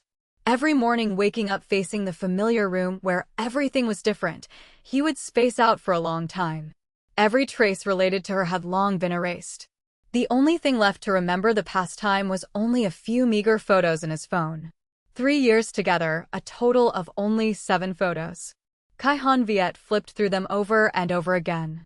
In that endless longing, his age also gradually increased. His family began to frequently pressure him to marry, arranging blind dates, introducing all kinds of girls, but he didn't want to interact with anyone. Outsiders all thought he was hurt too badly by Zhang Qijiao, so he no longer had expectations for love. But only he knew, since after that night of frank questioning, he had truly let her go. Could a love persisting for 10 years vanish into nothingness in a blink? Kai-Han Viet thought it could. Because between him and Zhang Qijiao existed a gap too long, fully 7 years, 2,500 days and nights, even longer than the time they were together. The initial burning vibrations in the erosion of time gradually lost color, covered by the pain of longing but not having. Compared to love, that feeling was more like a habit. And when the habit was broken, he discovered that he had long been able to escape that siege. But Zhang Qijiao didn't understand his mind, still clinging to him relentlessly. Amidst the entanglement, time flowed to Kai-Han Viet's 27th birthday. Like every year, he went home to have a meal with his family, at the banquet table getting rushed about marriage again. Kai Vanyan still hadn't returned. When asked, she just said she was busy. He didn't know if that was true or false, but he knew since Hua Tonlan left, the sibling relationship between the two had always been distant and cold.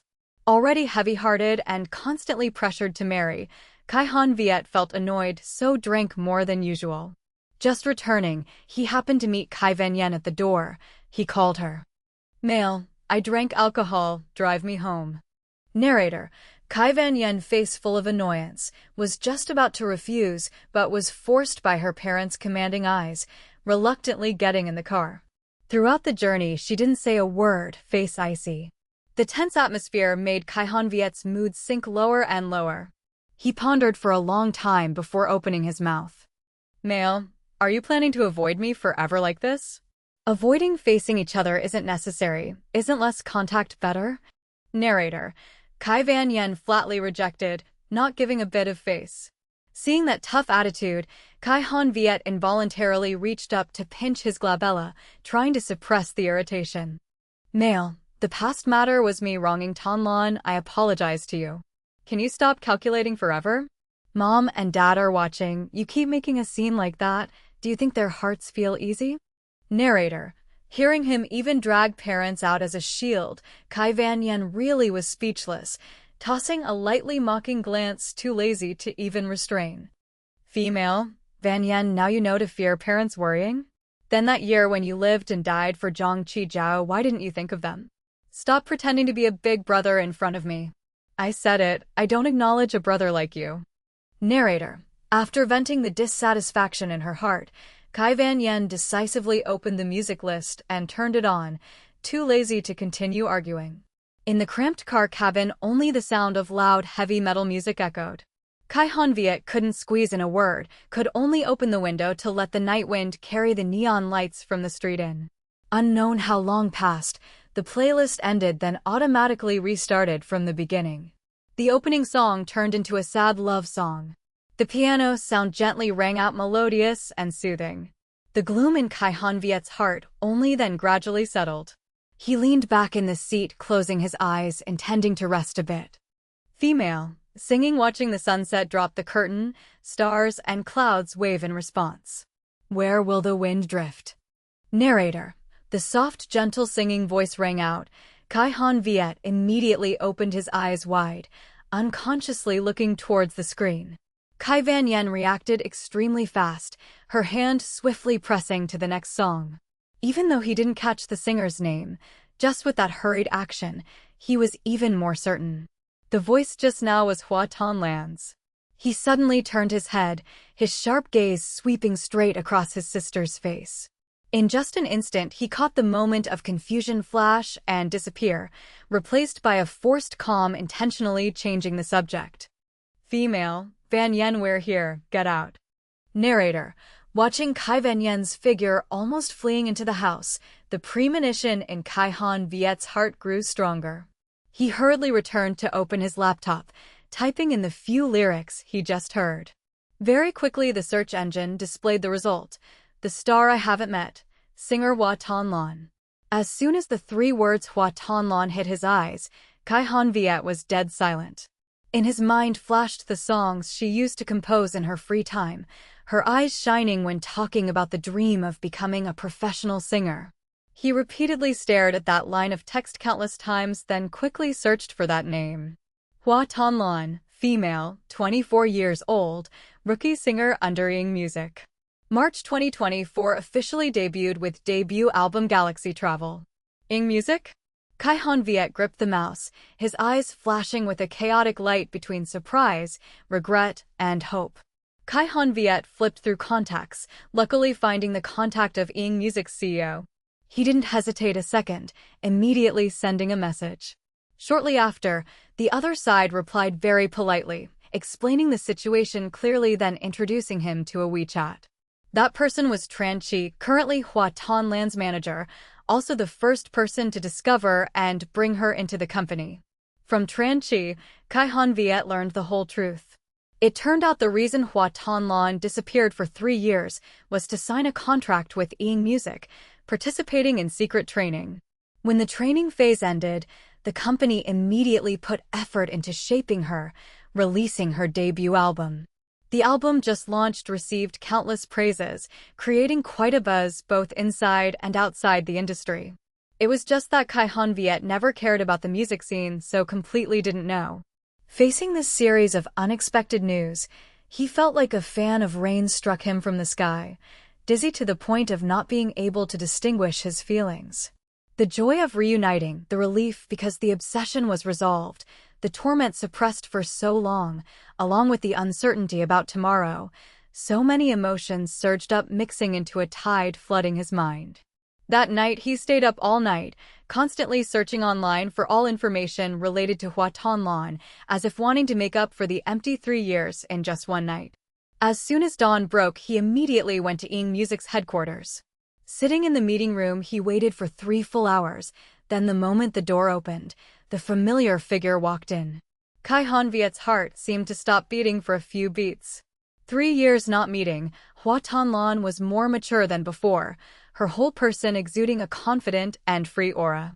When seeing him, she froze slightly but very quickly regained her calm, her lips only holding a social smile. Female. Hello, Director Kai. Long time no see.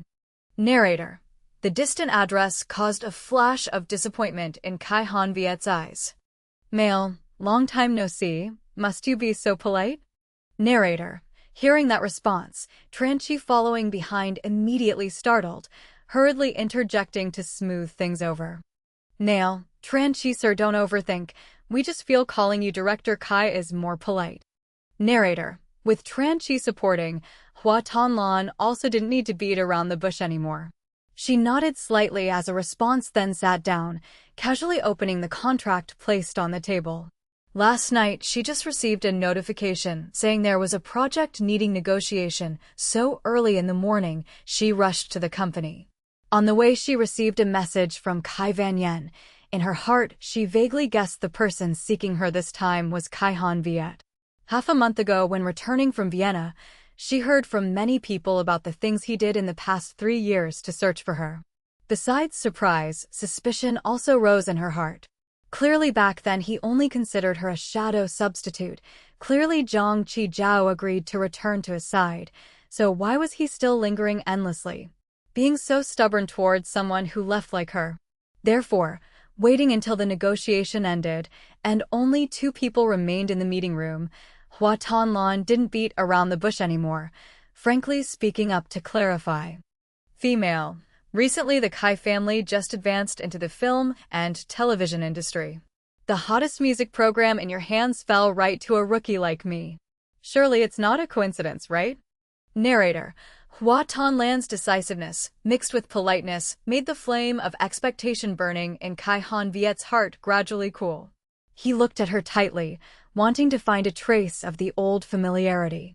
But the more he looked, he only saw a cold, distant face like wearing a mask. His 2 hands clasped tight together, knuckles white, voice low. Male. So what if there is? So what if there isn't? Tonlan, do we really need to calculate so clearly between us? Narrator. The answer was already expected. Hua Tonlan raised the coffee cup to take a sip, her tone faint. Female. Director Kai and I are originally just a relationship between investor and artist. There are some things that naturally must be made clear to avoid causing misunderstandings. Male. Is that all? Narrator. In Kai Hanviet's eyes flashed a disappointment, but her firm tone did not waver at all. Female. Of course. Narrator. Before coming here, Kai Hanviet had imagined countless scenarios for this reunion. It could be silence, it could be tears, or it could be pretending to be calm. But he never thought what awaited him was such a clear separation of public and private matters. Was it only him still immersed in the past, unable to escape? He stubbornly wanted to deny, wanted to pull her back to the memories of that year, so he felt forced to mention the old story as a plea for proof. Male. But we were together for so long. Did you really forget everything? 3 years. Female. We broke up 3 years ago too, not very long but enough to start a new life. There is no longer a reason to remember the past, especially when it wasn't a beautiful memory. Narrator. Each word was like a needle piercing straight into Kai Hanviet's chest. The dull pain rising in his chest made Kai Hanviet unable to suppress the sorrow on his face. The atmosphere in the meeting room became heavy, only the sound of his rapid breathing could be heard. After a long silence, Hua Tonlan heard a hoarse apology burst out from him. Male. I'm sorry. Tonlan, before it was me who was wrong, failed you. Truly sorry. Narrator. Actually, to this day, she had long put down the past matters. In youth, who hasn't once disregarded everything for love, just that her luck was worse, loving the wrong person. Mistakes are admitted, but she has enough courage to start over. So facing this late apology, not a ripple stirred in her heart. Female. Everything has passed, no need to mention it again in the future. Narrator.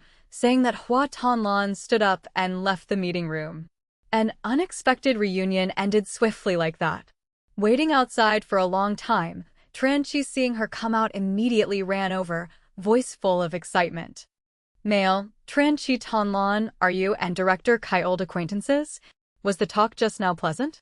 Narrator.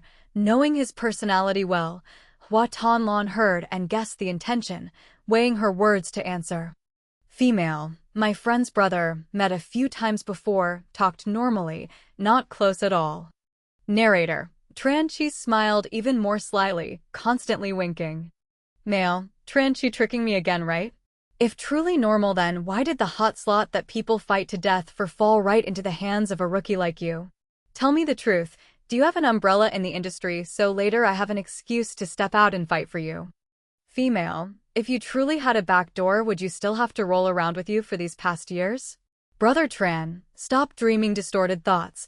Let's just diligently sing, practice waiting for the schedule. Narrator. Hua Tonlan spoke while pushing Tran Chi into the recording studio to start a new working day. Busy until late evening, the new song was finally recorded. Getting off work, she stretched, leaving the company.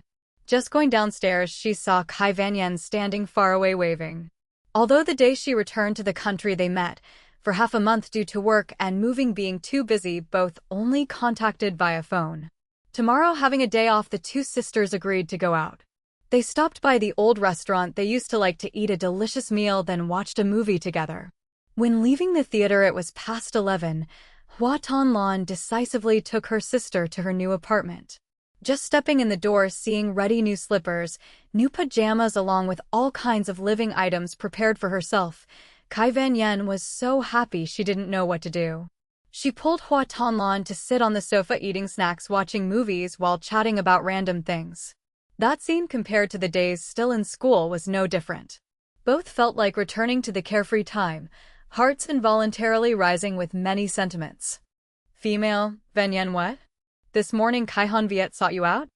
Narrator. Hua Tonlan recounted calmly, but Kai Vanyan, just hearing it, was like boiling water, blowing the lid, exploding right on the spot. Seeing her friend react violently like that, Hua Tonlan hurriedly pulled her to sit down, handing the fruit juice on the table to her, wanting her to cool down. Female. Just discussing work, nothing important, don't overreact. Narrator. Kai Vanyan gulped down a mouthful of orange juice, the 3-year grudge still not dissipated, voice resentful. Female. Vanyan, he still has the face to meet you? Humph. If not for having some blood relation with what he did, I would have called a whole gang to beat him up long ago. How many times I warned, yet he still hasn't changed his ways. No way, tomorrow I must go find him. Rest assured, I absolutely won't let him disturb you anymore. Narrator. Hua Tonlan knew her friend was hot-tempered because of her, but after all, they were biological siblings. She didn't want the family relationship to become more tense because of her, so she gently advised. Female. Yen, I've overlooked the old matters, don't worry anymore. Later, in my eyes, he is just my best friend's brother. Narrator. Kai Vanyan stared, seeing her friend say the sentence with a truly relieved face, only then reassured that she had let go. Female. Vanyan, what brother? I don't acknowledge that kind of brother. From now on, just treat him as a stranger met by chance, interact less. If he dares to cling to you, just tell me, I'll teach him a lesson for you. Narrator. Watching her friend rambling, aggressively wanting to protect her, Hua Tonlan felt her heart warm, giving her a hug. Female. All right, whatever you say is right. I listen to you. Narrator. Kai Vanyan felt more comfortable now, picking up fruit to feed her friend. Seeing Hua Tonlan eating heartily, she suddenly remembered something and hurriedly asked. Female. Vanyan, you said he sought you for work. What work? Female. He invited me to participate in Heavenly Sounds in the Heart Season 3 as a regular guest. Narrator. Hearing that Kai Van Yen suddenly remembered her family was indeed the biggest investor of that program. She frowned, hesitating slightly before opening her mouth. Female. Van Yen, this program is indeed targeted by Kai Viet for investment. Hot in the country for 2 years, for regular guest spots, yet he yielded 1 spot to you? Tell me, what is he calculating? Narrator. Hua Tanlan had also thought about this problem, but no matter how he calculated, for a rookie just stepping into the circle like her, this was clearly an opportunity. So she also didn't want to waste effort guessing motives. Female. Ignore him. With the company backing above, surely no problem will happen. Just that I'm a bit worried, afraid suddenly receiving such a good job will be scolded for eating resources. Female. Van Yen with me here, how can that happen? Tanlan, you just rest assured, leave public opinion to me.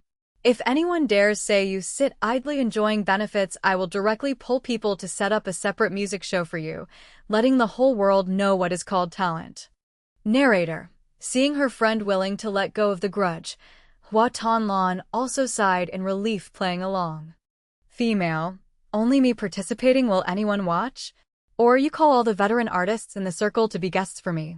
Like that there will be topics to discuss, otherwise how is it different from you throwing capital to support me? Female. Van Yen, what relationship are you and I? Supporting is supporting, who dares say half a word? Narrator. The 2 close friends responded to each other bustlingly. The more they talked, the more excited. Not until it was nearly dawn did Kai Van Yen feel sleepiness hit. Hua Tanlan gently pulled the blanket to cover her, then turned off the light. In the quiet room, hearing the steady breathing beside, her lips curled slightly. Everything was no longer the same as before, but luckily the friendship between her and Kai Van Yen was always as in the beginning. The next day, 2 people slept straight until afternoon before scrambling up. After washing up, Kai Van Yen clutched her stomach, complaining of hunger, insisting on dragging Hua Tanlan out, saying she wanted to try a newly opened cake shop. The shop was located halfway up the mountain. Being a weekday, guests weren't many. The 2 chose a table on the balcony, both admiring the red mountain cherry blossoms mixed with green leaves and whispering, exchanging small secrets. While chatting happily, suddenly several people passed by. A girl carelessly tilted the tray, the cake in her hand falling straight onto Hua Tanlan. Looking at the stained dress, she frowned slightly, pulling out a tissue to wipe roughly. The girl who dropped the cake intended to open her mouth to apologize, but when looking up, seeing the faces of the 2, clearly the guilt immediately turned into surprise. Female. Zhang Qi Zhao, it's you guys? Narrator. Hearing that familiar voice, Kai Van Yen looked up, the wiping motion stopping completely. Before her eyes was none other than Zhang Qi Zhao. Half a year not meeting, she was still as before. Going out must lead a crowd surrounding noisily. Now meeting unexpectedly, Zhang Qi Zhao's expression also flashed slightly subtle. Kai Van Yen's face immediately darkened, instinctively pulling Hua Tanlan to stand behind her back, voice cold. Female. Van Yen, don't know how to open your mouth? Not even a word of apology, truly the same kind together. Narrator. Hearing being mocked, the girl who caused the trouble immediately glared, preparing to retort, but was stopped by Zhang Qi Zhao. She raised her eyebrows, staring at Kai Van Yen, the person who for 3 years caused her trouble not few times, lightly huffing. Female. Zhang Qi Zhao, I wondered who it was. Turns out it's the shrewish brat of the Kai family and my little substitute. Narrator. And in matters of verbal fighting, Kai Van Yen never suffered a loss. Female. Van Yen, what's so serious? How can you compare to the type like dog skin plaster everywhere, hated by people like you? What? This morning ignored by Kai Viet. Now running here seeking some existence? Sorry, our Kai family no one bothers to I the type of clinging leech bride like you. Best give up hope. Narrator. Being poked in the painful spot right in front of Hua Tanlan, Zhang Qi Zhao couldn't hold back. The face, pretending to be calm, collapsed completely. Female. Zhang Qi Zhao, Kai Van Yen, the matter between me and Kai Viet is not your turn to interfere. Keep your mouth clean. To be clear, I cling, but what is the person standing behind you? A replacement? Narrator. Mentioning Hua Tanlan, Kai Van Yen became like a hedgehog bristling to protect. She didn't bother wasting words, straight up lifting the half-eaten cake, smashing it straight into Zhang Qijiao's face. Female. Van Yen, consider yourself unlucky. 13 years chasing men without being noticed, now still have to run behind me and Tonlan. Jealous? Narrator. Being humiliated right in front of friends. The makeup layer carefully groomed for hours, also smeared. Zhang Qijiao flushed red with anger. Female. Zhang Qijiao, Kai Van Yen, don't think because you're Kai Hanviet's sister I have to tolerate you. Female. Van Yen, I never said you have to tolerate. Have ability then counterattack, don't just know strong mouth. Narrator. Two-side swords drawn, bows bent, almost rushing into fight. Zhang Qijiao's group of friends, respecting Kai family face, fearing inviting disaster, hurriedly held her tight. Hua Tonlan didn't want because of a few unworthy people ruining a beautiful holiday, also stood behind, pulling hands to dissuade. Respecting Tonlan's face, Kai Van Yen agreed to let go, holding her hand, dragging straight downstairs. When passing by, Zhang Qijiao deliberately stuck her leg out to trip. Hua Tonlan lost balance, stumbling a few steps, almost hitting straight into the stone wall behind. Luckily, thanks to Kai Van Yen pulling back in time, she didn't fall. The dispute, originally temporarily settled because of this provocative action, immediately flared up violently. Kai Van Yen couldn't swallow the anger rushing straight up, intending to teach them a lesson. Fearing her friend getting hurt, Hua Tonlan hurriedly ran after to support. 2 people fighting, 5 people struggling chaotically. Unknown who during the chaotic fight bit hard on Kai Van Yen's hand. The sharp pain made her immediately go crazy, handy grabbing the tray on the table without thinking much, swinging straight back. Smack! A jarring sound rang out. Zhang Qijiao staggered, falling prone on the tile floor, blood from her forehead pouring out, dripping down. Drip, drip. Kai Hanviet, receiving the news, hurriedly ran to the police station. Just entering, he saw his sister banging the table, arguing fiercely with the police, face red with anger. Female. Van Yen, I said it. Clearly they started it first, and the camera clearly recorded. Narrator. He walked quickly forward, pressing Kai Van Yen's shoulder down on the chair, forcing her to sit still. Then, only at this time, seeing Hua Tonlan sitting in the inner corner. The moment 2 gazes met, in his eyes flashed a hard to conceal surprise. Before he could ask anything, the policeman beside spoke up first. Male. Policeman, you are the person coming to bail the 2 of them, right? The 2 of them caused a scuffle at the cake shop, putting 1 person in the hospital. The other side agreed to reconcile, but these 2 refused. Try advising them. Narrator. The policeman finished speaking, could only sigh, then walked out. Kai Van Yen immediately turned, still gritting teeth, repeating the sentence just now. Female. Van Yen, me and Tonlan are the victims, clearly threatened to bodily safety. We only defended legitimately. Why must we apologize to them? Narrator. Seeing his sister insisting on arguing to the end, Kai Hanviet also helplessly raised his voice. Male. All right, first tell the story clearly from beginning to end for me to hear. Narrator. Only at this time did Kai Van Yen agree to lower her voice, recounting meticulously the whole process. When hearing the part, Hua Tonlan almost fell, hitting the stone wall. Kai Hanviet's heart suddenly tightened, uncontrollably glancing at her, but she was just calm, not revealing a bit of emotion. Even pulling out a tissue, helping to wipe the cream stain on Van Yen's bag. Female. Van Yen, if I didn't pull in time, the person lying in the hospital now would be Tonlan. I just retaliated appropriately. Why force us to reconcile, to apologize? Narrator. Hearing the end of the story, Kai Hanviet's face also gradually darkened. He signed the bail paper, taking both out of the police station. Male. You 2 go back first, I'll handle this matter. Narrator.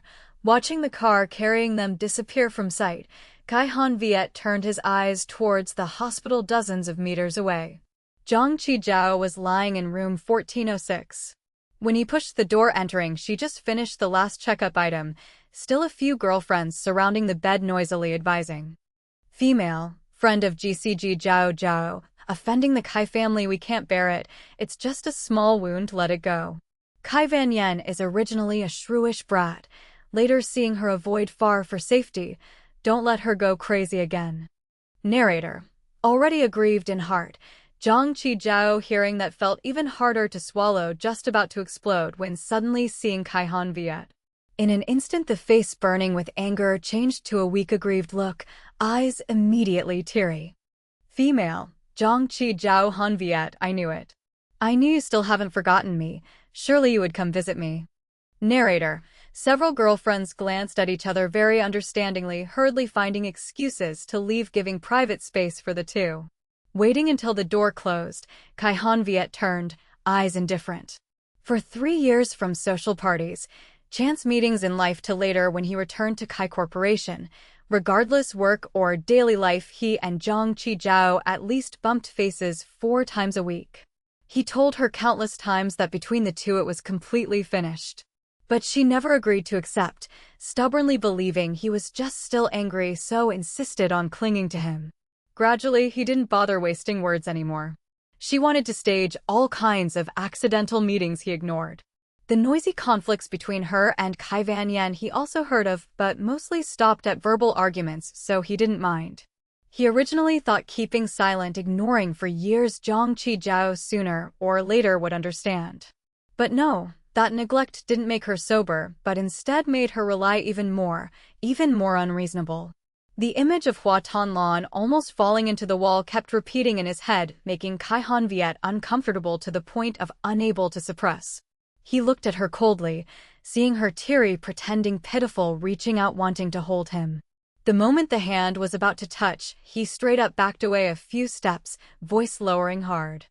Male, I heard Van Yen recount today's matter. Tanlan just returned to the country before, never had grudges with you. Why deliberately target her? Narrator. A few short words blocked all the complaints Zhang Qijiao intended to utter. She blinked, a line of tears rolling down, voice aggrieved to trembling. Female, Zhang Qijiao, clearly they scolded me first. I not heard at all, you can go ask them. Male, being your close friend, of course she will speak for you. Van Yen can have bad mouth with you, but what about Tanlan? What did she do to provoke you? Just seeing her gentle, easy to bully, so chose her to pressure, right? Narrator. Zhang Qijiao didn't expect all the longing for him to open his mouth finally was because of the person who made her head bleed.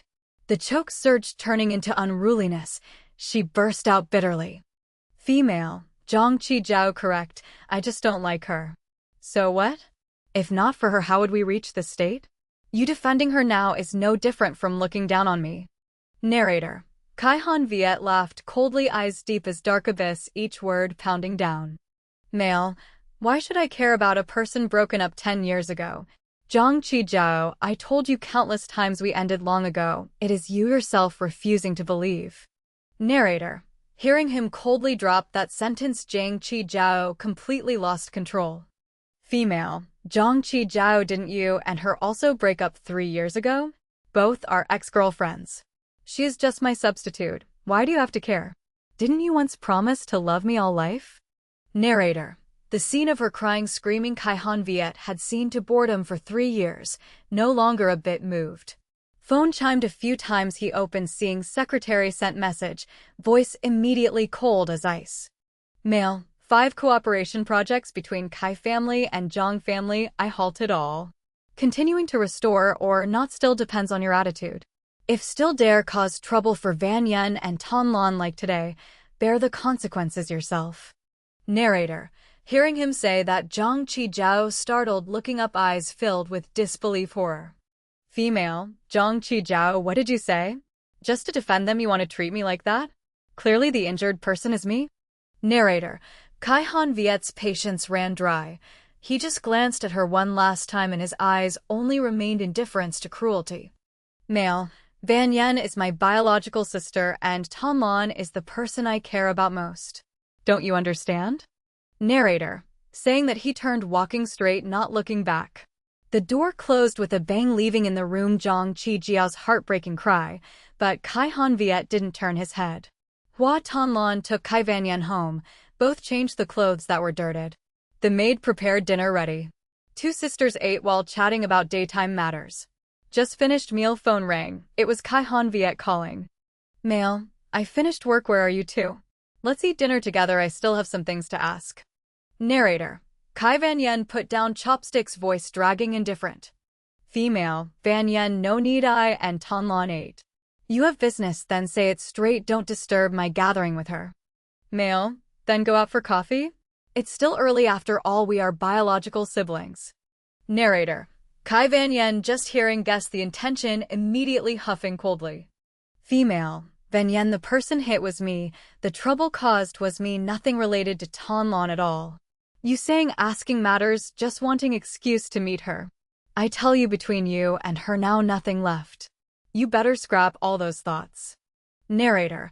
One breath finished, she decisively hung up, not giving him a bit of face. Seeing Van Yen's face full of triumph, Hua Tanlan laughed softly. Female. Van Yen, 3 years not meeting, why you increasingly bold, dare openly fight with brother like that?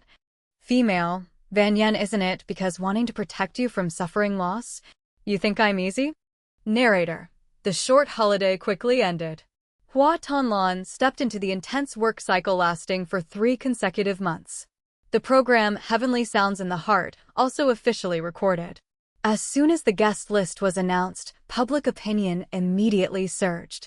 The first hot point of discussion was a rookie just debuting like Hua Tanlan based on what to win the regular guest slot.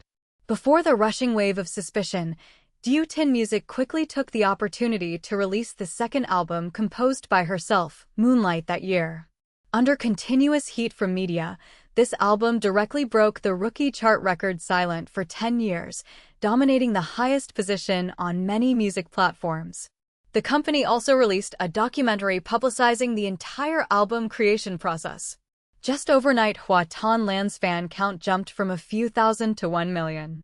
When the program aired, in this music playground valuing composition, she relied on excellent creative thinking, songs touching people's hearts along with humble quiet personality quickly gaining favor inside and outside the circle. By the time 8 episodes aired completely, Hua Tanlan became one of the most prominent young singer-songwriters, fan count exploding to 7 million. But fame hires scandal more. Right in the final stage of the program on the network, suddenly appeared a rumor. Hua Tanlan could become famous just overnight without experience, still occupying the regular guest slot of Heavenly Sounds in the Heart was thanks to ambiguous relationship with main investor. One news released, public opinion immediately exploded. A series of sarcastic words pulled in like being kept, eating resources, capital product, flooding everywhere. Tin Music continuously issued several announcements refuting but not effective. Hua Tanlan's fans wanting to prove innocence for idol started digging for evidence. Result: unintentionally uncovered ambiguous scandal between her and Kai Viet. Immediately dating news flooded hot search, consecutively climbing top for many days. Paparazzi besieged everywhere, forcing company and Hua Tanlan to give answer. Before rushing public pressure, company had to open several emergency meetings discussing handling method. Most opinions leaned towards silent method, waiting for wave to settle. Hua Tanlan wanted to take this opportunity to clarify everything, avoiding rumors dragging, creating more trouble. Under her persistence, the company finally agreed, but attached a condition. They didn't want this incident as well as any subsequent handling to affect cooperative relationship with Kai Corporation. Tanlan understood that stance. After thinking very long, she proactively arranged meeting with Kai Viet. 3 years, then having occasion to sit down opposite, calmly talking. In a flash, Kai Viet felt like falling into a distant dream. He looked at her dark-circled eyes, knowing she lost sleep due to public pressure during past time, immediately spoke first.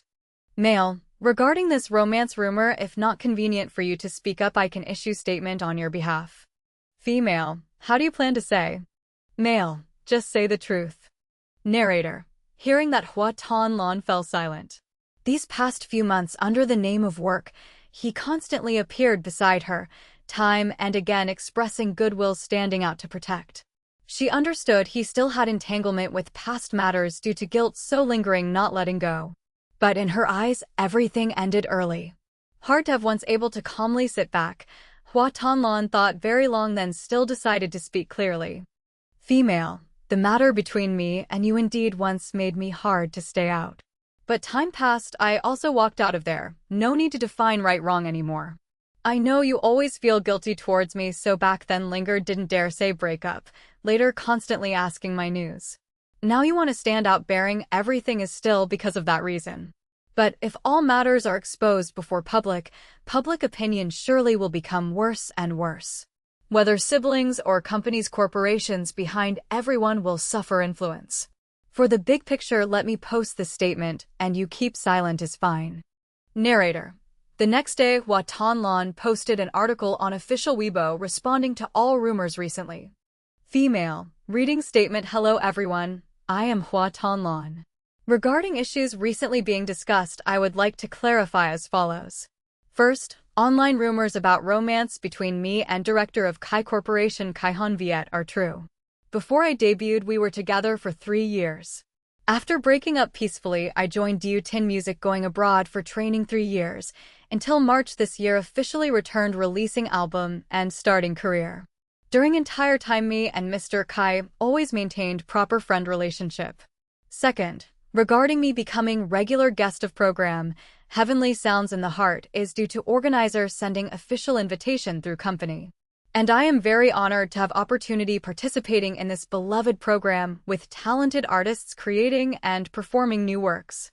Third, Tin Music Company also had response regarding recent discussion topics. Other baseless rumors I will not mention further. Narrator. Just after few minutes posting this statement, climbed straight to top 1 hot search. Official Weibo of Kai Corporation immediately shared and pinned the article. And Tin Music quickly collected information of accounts, deliberately smearing, preparing to proceed legal handling. Online community, after seeing both sides frankly admitting, mostly stopped discussing. A few minority conversely started shipping Hành Việt, Hua Tonlan couple. After public opinion gradually settled, Hua Tonlan also didn't mind network wind direction anymore. She asked company for leave, then with Kai Van Yen went on travel. Starry sea amidst vast desert, snowy mountain range golden in sunlight, waves hitting shore ceaselessly. 2 people immersed in majestic nature scenery. Inspiration surging, Hua Tonlan walked while composing, consecutively writing several songs. Kai Van Yen became first audience member while taking photos, sharing travelogue online, while seriously contributing ideas for each demo. Reaching final stop in Hua Tonlan's hand had 4 songs almost complete. She sat on sofa, meticulously recording each line of inspiration. Beside Kai Van Yen played phone while interacting with fans, unknown reading what she laughed, hugging belly. Hua Tonlan curious leaned close, seeing on screen was a fan comment. Fan, dug up whole net. Could the Gold Master be the best friend's sister? Narrator. End of sentence. Attached a sneaky funny meme. Hua Tonlan seeing also laughed along. Kai Van Yen immediately crossed legs, calmly typing reply. Female. Van Yen corrected as me. I invite baby Tonlan to participate in show What's Strange? End of this year I even prepare to release a whole new documentary for her. Family remember to anticipate. Narrator. Seeing line of words appearing on screen, Hua Tonlan round eyes, surprised looking at her. Female. Documentary why I never heard of? Narrator. Kai Van Yen dragged whole pile of video data she diligently filmed for over a month out, laughing radiantly like sun. Female. Van Yen, this I prepared long ago. Entire process of those 4 songs from conception until forming I recorded all. Wait, return home, I will contact people to edit into film. Wait, when your new album releases I release it to see who dares doubt your ability anymore. Narrator. Seeing best friend thinking for herself so thoroughly, Hua Tonlan's nose suddenly sting. She reached out, hugging Van Yen tight. Female. Van Yen, why are you so good to me? Female. Van Yen, because you are baby in my heart. I don't spoil you, then spoil who? Narrator. Kai Van Yen smiled, squinting eyes, reaching out lightly, tapping her nose tip. Female. Van Yen truly crying, Bun, a bit is teary like this, huh? Narrator. Ending the trip, Hua Tonlan poured all effort into work again. 3rd album, 6-7 invitations, composing movie, TV, drama songs, then adding 2 music programs. Series of projects piled up. She was busy to the point almost every day, working overtime, but because this was the career she was passionate about, so no matter how hard, she didn't feel suffering, conversely feeling clearly fullness in every beat of life. Until first snow of winter covered city white. Her 3rd album, named Heart Lake, finally completed. Right on release day, title song Ripples swept clean all charts, creating full network fever. And at 39th National Music Awards ceremony, this album directly embraced three important awards: Best Song, Best Album, and Best Creative Musician. Ending award ceremony and backstage interview, a reporter posed question. Reporter: Miss Hua Tonlan, only within one debut year you consecutively released 3 albums with 3 different styles. So asking which album makes you most satisfied? Female: Most satisfied? Narrator: Hua Tonlan, slightly dazed, pondering few seconds, then holding mic slowly replied. Female: Actually, to me all 3 albums carry extremely special meaning. Galaxy Travel is CDI and music team painstakingly polished during 3 years closed internship, recording all progress and results back then. Moonlight that year is collection of songs I wrote since school days. Compared to debut album, it has part immaturity, but it is my youth, is the music dream flame just kindled. And Heartlake are compositions born during trip with best friend.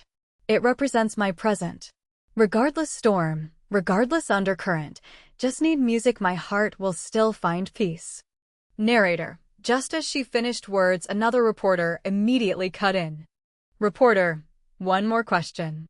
On network lately discussing a lot that folk song, Where Does Moonlight Return Tonight, an album Moonlight that year is you wrote dedicating to first love, is it true?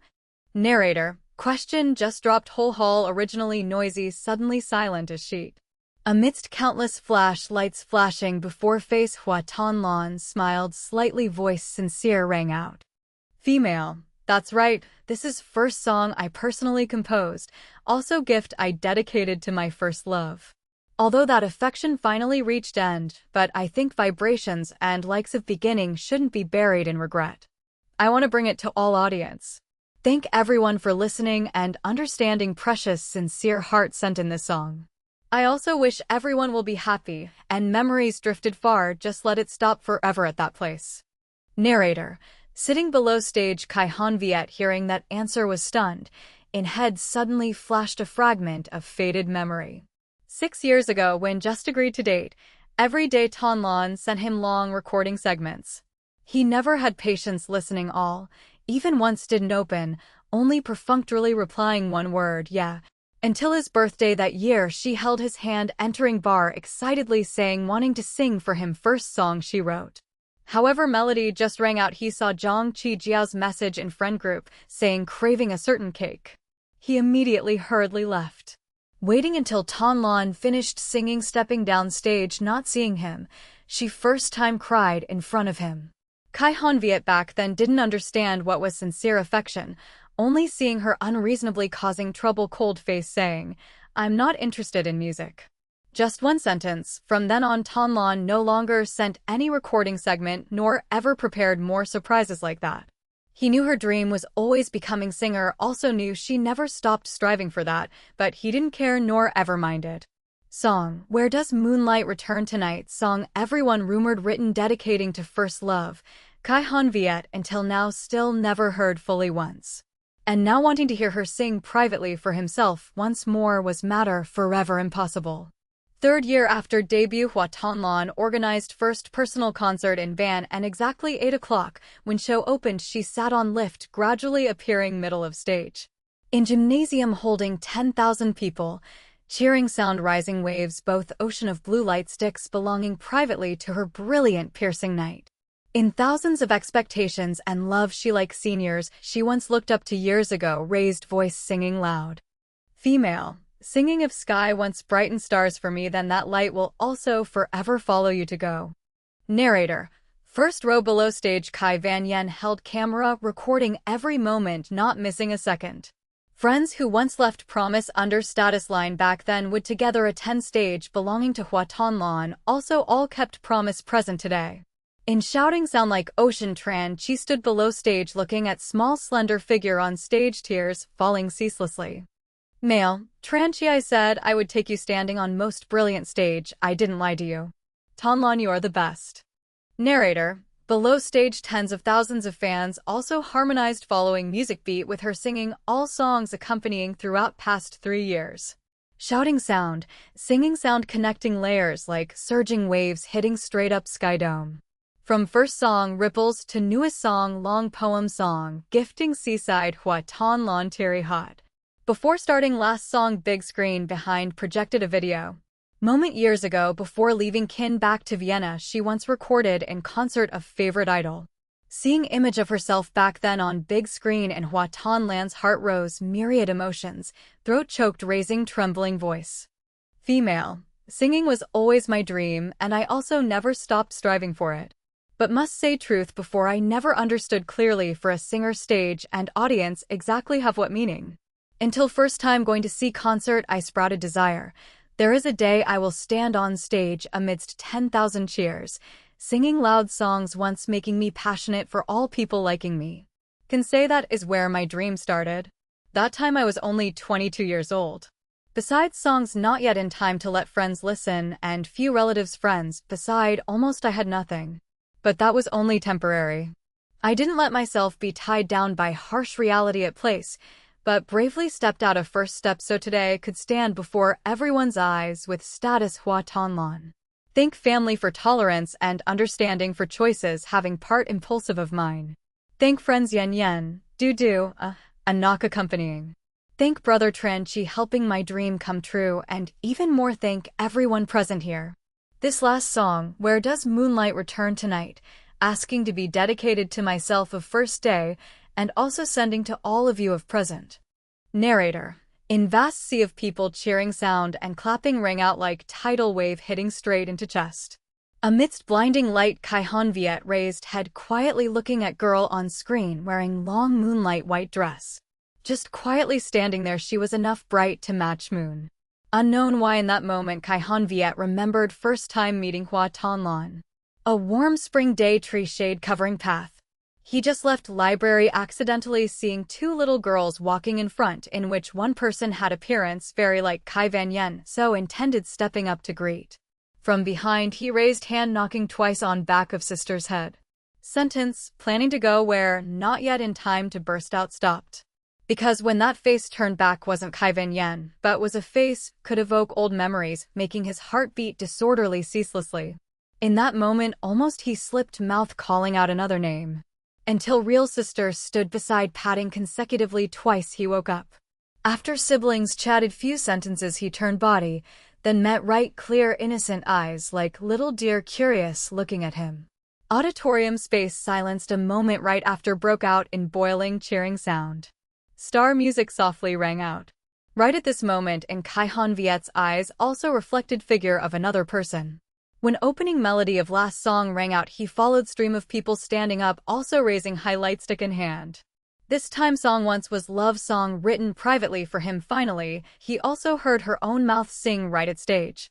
Female, singing if must use poetry to paint you, surely is the moon. From first meeting shining on me, taking me through countless long nights. This figure is poem you wrote dedicating. Can moonlight become response for you? Narrator. Each sentence, each word earnest overflowing made Hành Viet's nose sting. Surrounding whole stadium harmonized singing, only he couldn't emit any sound. Although this song he heard to memorize by heart, sang to 100,000 times, but because the moon once only shone privately for him now traveled far to another horizon. He only knew to look up watching that bright moon that never could be touched again.